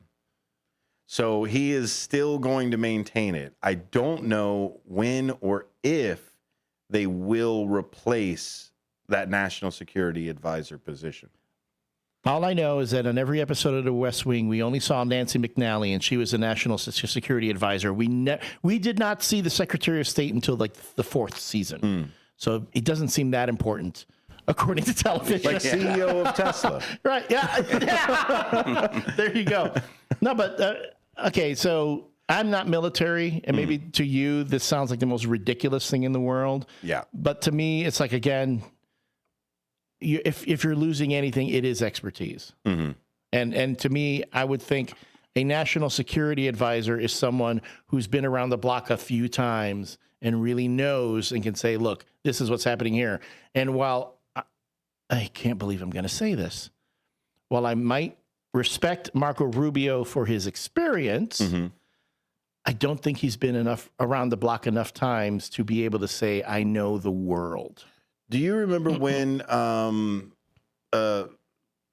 think it's Senator Tuberville was holding back promotion? Yeah. And he's a senator, right? Yeah, he's a senator from Alabama. Senator Tuberville was holding back nominations, and there were multiple generals that were doing the job of the retired one above them and still doing their job because they haven't been promoted. Is this the MO of efficiency, Mr. David? Look, if you can continue to do the job, if you can do two jobs, why have two people do it? Yeah, save more money that way. One person, two jobs, make more money in a business world, right? Fair enough. And if they have the capabilities and the ability to do that job thoroughly and effectively and great, why not? I mean, I got more than one job. Fair enough. Yeah. Yeah, and I think Secretary of State and National Security Advisor, if anybody on the Trump administration's bench can do it, it's Marco Rubio. Yeah. If anybody that's there. But my question to this is like, yeah, we're saving money, but when it comes to the defense of the nation, is that really where we want to talk about? This guy can do two jobs over here. How many times do you hear people saying on the job, oh yeah, now they got rid of so and so, they gave me all of their responsibilities. Well, it doesn't. Well, here's the issue: is Secretary Rubio is still Secretary of State. Now, what'll happen is on nights and weekends, he will be the acting national security advisor. Oh, he just monitors the signal chat. That's all he really needs to do at that point. The place practically runs itself. But it's to the point. I mean, again, and I make light of it because I've never worked in the federal government. I've also never served in the military, so I defer to your experience on that. But we seem to have this idea for the rest of us who've never served and who've never been in the federal government. We're getting this whole, this is how a business is run. So if we can do this, then why can't we do that with the federal government? To which I will respond, are you happy with the level of customer service that you get at your local Target these days? Are you happy with the level of customer service you get at any business that you do interactions with? Where now, when you call, you don't get a person. You have to go through a menu of things to get to somebody. And even when you get to somebody, you get another recording that says, please hang on the line for this and that. Because that's what you're expecting to do with the biggest business in the United States that is supposed to take care of 330 million people. Mm-hmm. That is a lot of responsibility. And again, I think even the votes of the confirmation point that direction too. I think Rubio can handle it. Do I want him to continuously do this? No. Please find somebody. Mm-hmm. And are we okay with giving Mr. Waltz a second chance? How do you guys feel about that? Everybody deserves a second chance. Okay. But what if this isn't the second chance?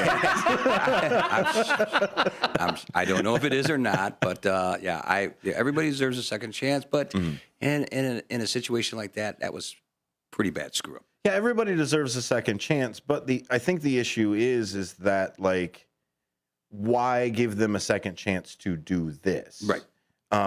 In a highly competitive position that you should have multiple people scrambling to get this position that's here, you should be able to find a replacement at that high up. Now, my biggest question is it the loyalty of Mike Waltz that has now kept him there? No, that definitely. That's a non-arguable point. That's why he's even in the conversation. Is that the first thing that I put on the top of my resume when I went to apply for National Security Advisor? In this administration, absolutely. But I will say this: I'm going to tell you, and this is not the first time. They're still saying Hegseth is still using Signal even beyond all this. It's been shown he's doing it still in meetings. They've seen him doing it.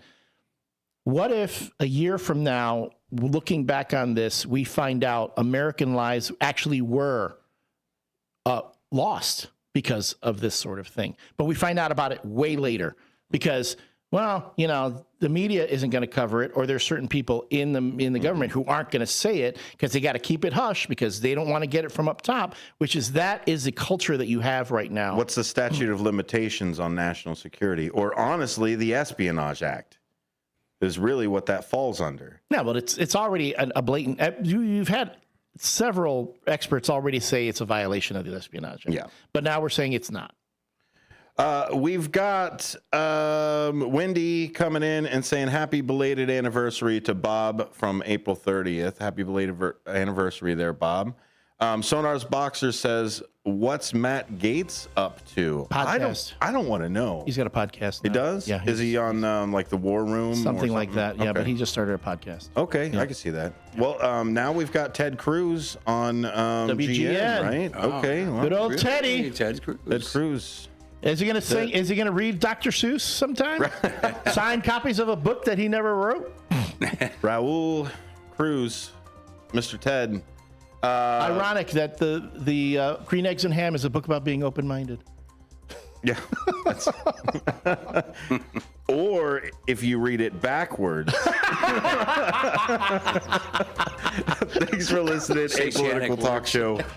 Also, I would be remiss of not mentioning Marky B. Thank you very much for all of your time here on WRMN.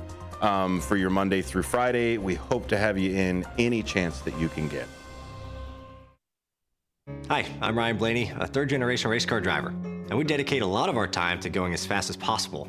My grandpa Lou is the reason why my dad and I started racing, and I'm really proud to follow in his tracks. But when my grandpa was diagnosed with Alzheimer's, it was a very unexpected bump in the road for us. I've learned a lot on this journey with my grandpa Lou, and the memories of my grandpa will always be with me. It's important to notice if older family members are acting differently, experiencing problems with their memory, or having trouble with routine tasks. Talking about Alzheimer's can be really tough, but if you notice something, have a conversation with your loved one. encourage them to see a doctor, or offer to go with them. Early detection of Alzheimer's can give your family time to explore support services, make a plan for the future, and access available treatments. The Alzheimer's Association provides care, support, and research to help you take control of the situation with your family and manage the disease together. If you or your family are noticing changes, it could be Alzheimer's. Talk about seeing a doctor together. Visit alz.org/time-to-talk. A message from the Alzheimer's Association and the Ad Council. Your hometown radio station since 1949. We are WRMN AM 1410, Elgin time, 6 o'clock. WRMN News. Hello, I'm Dennis Green. Fox River Grove's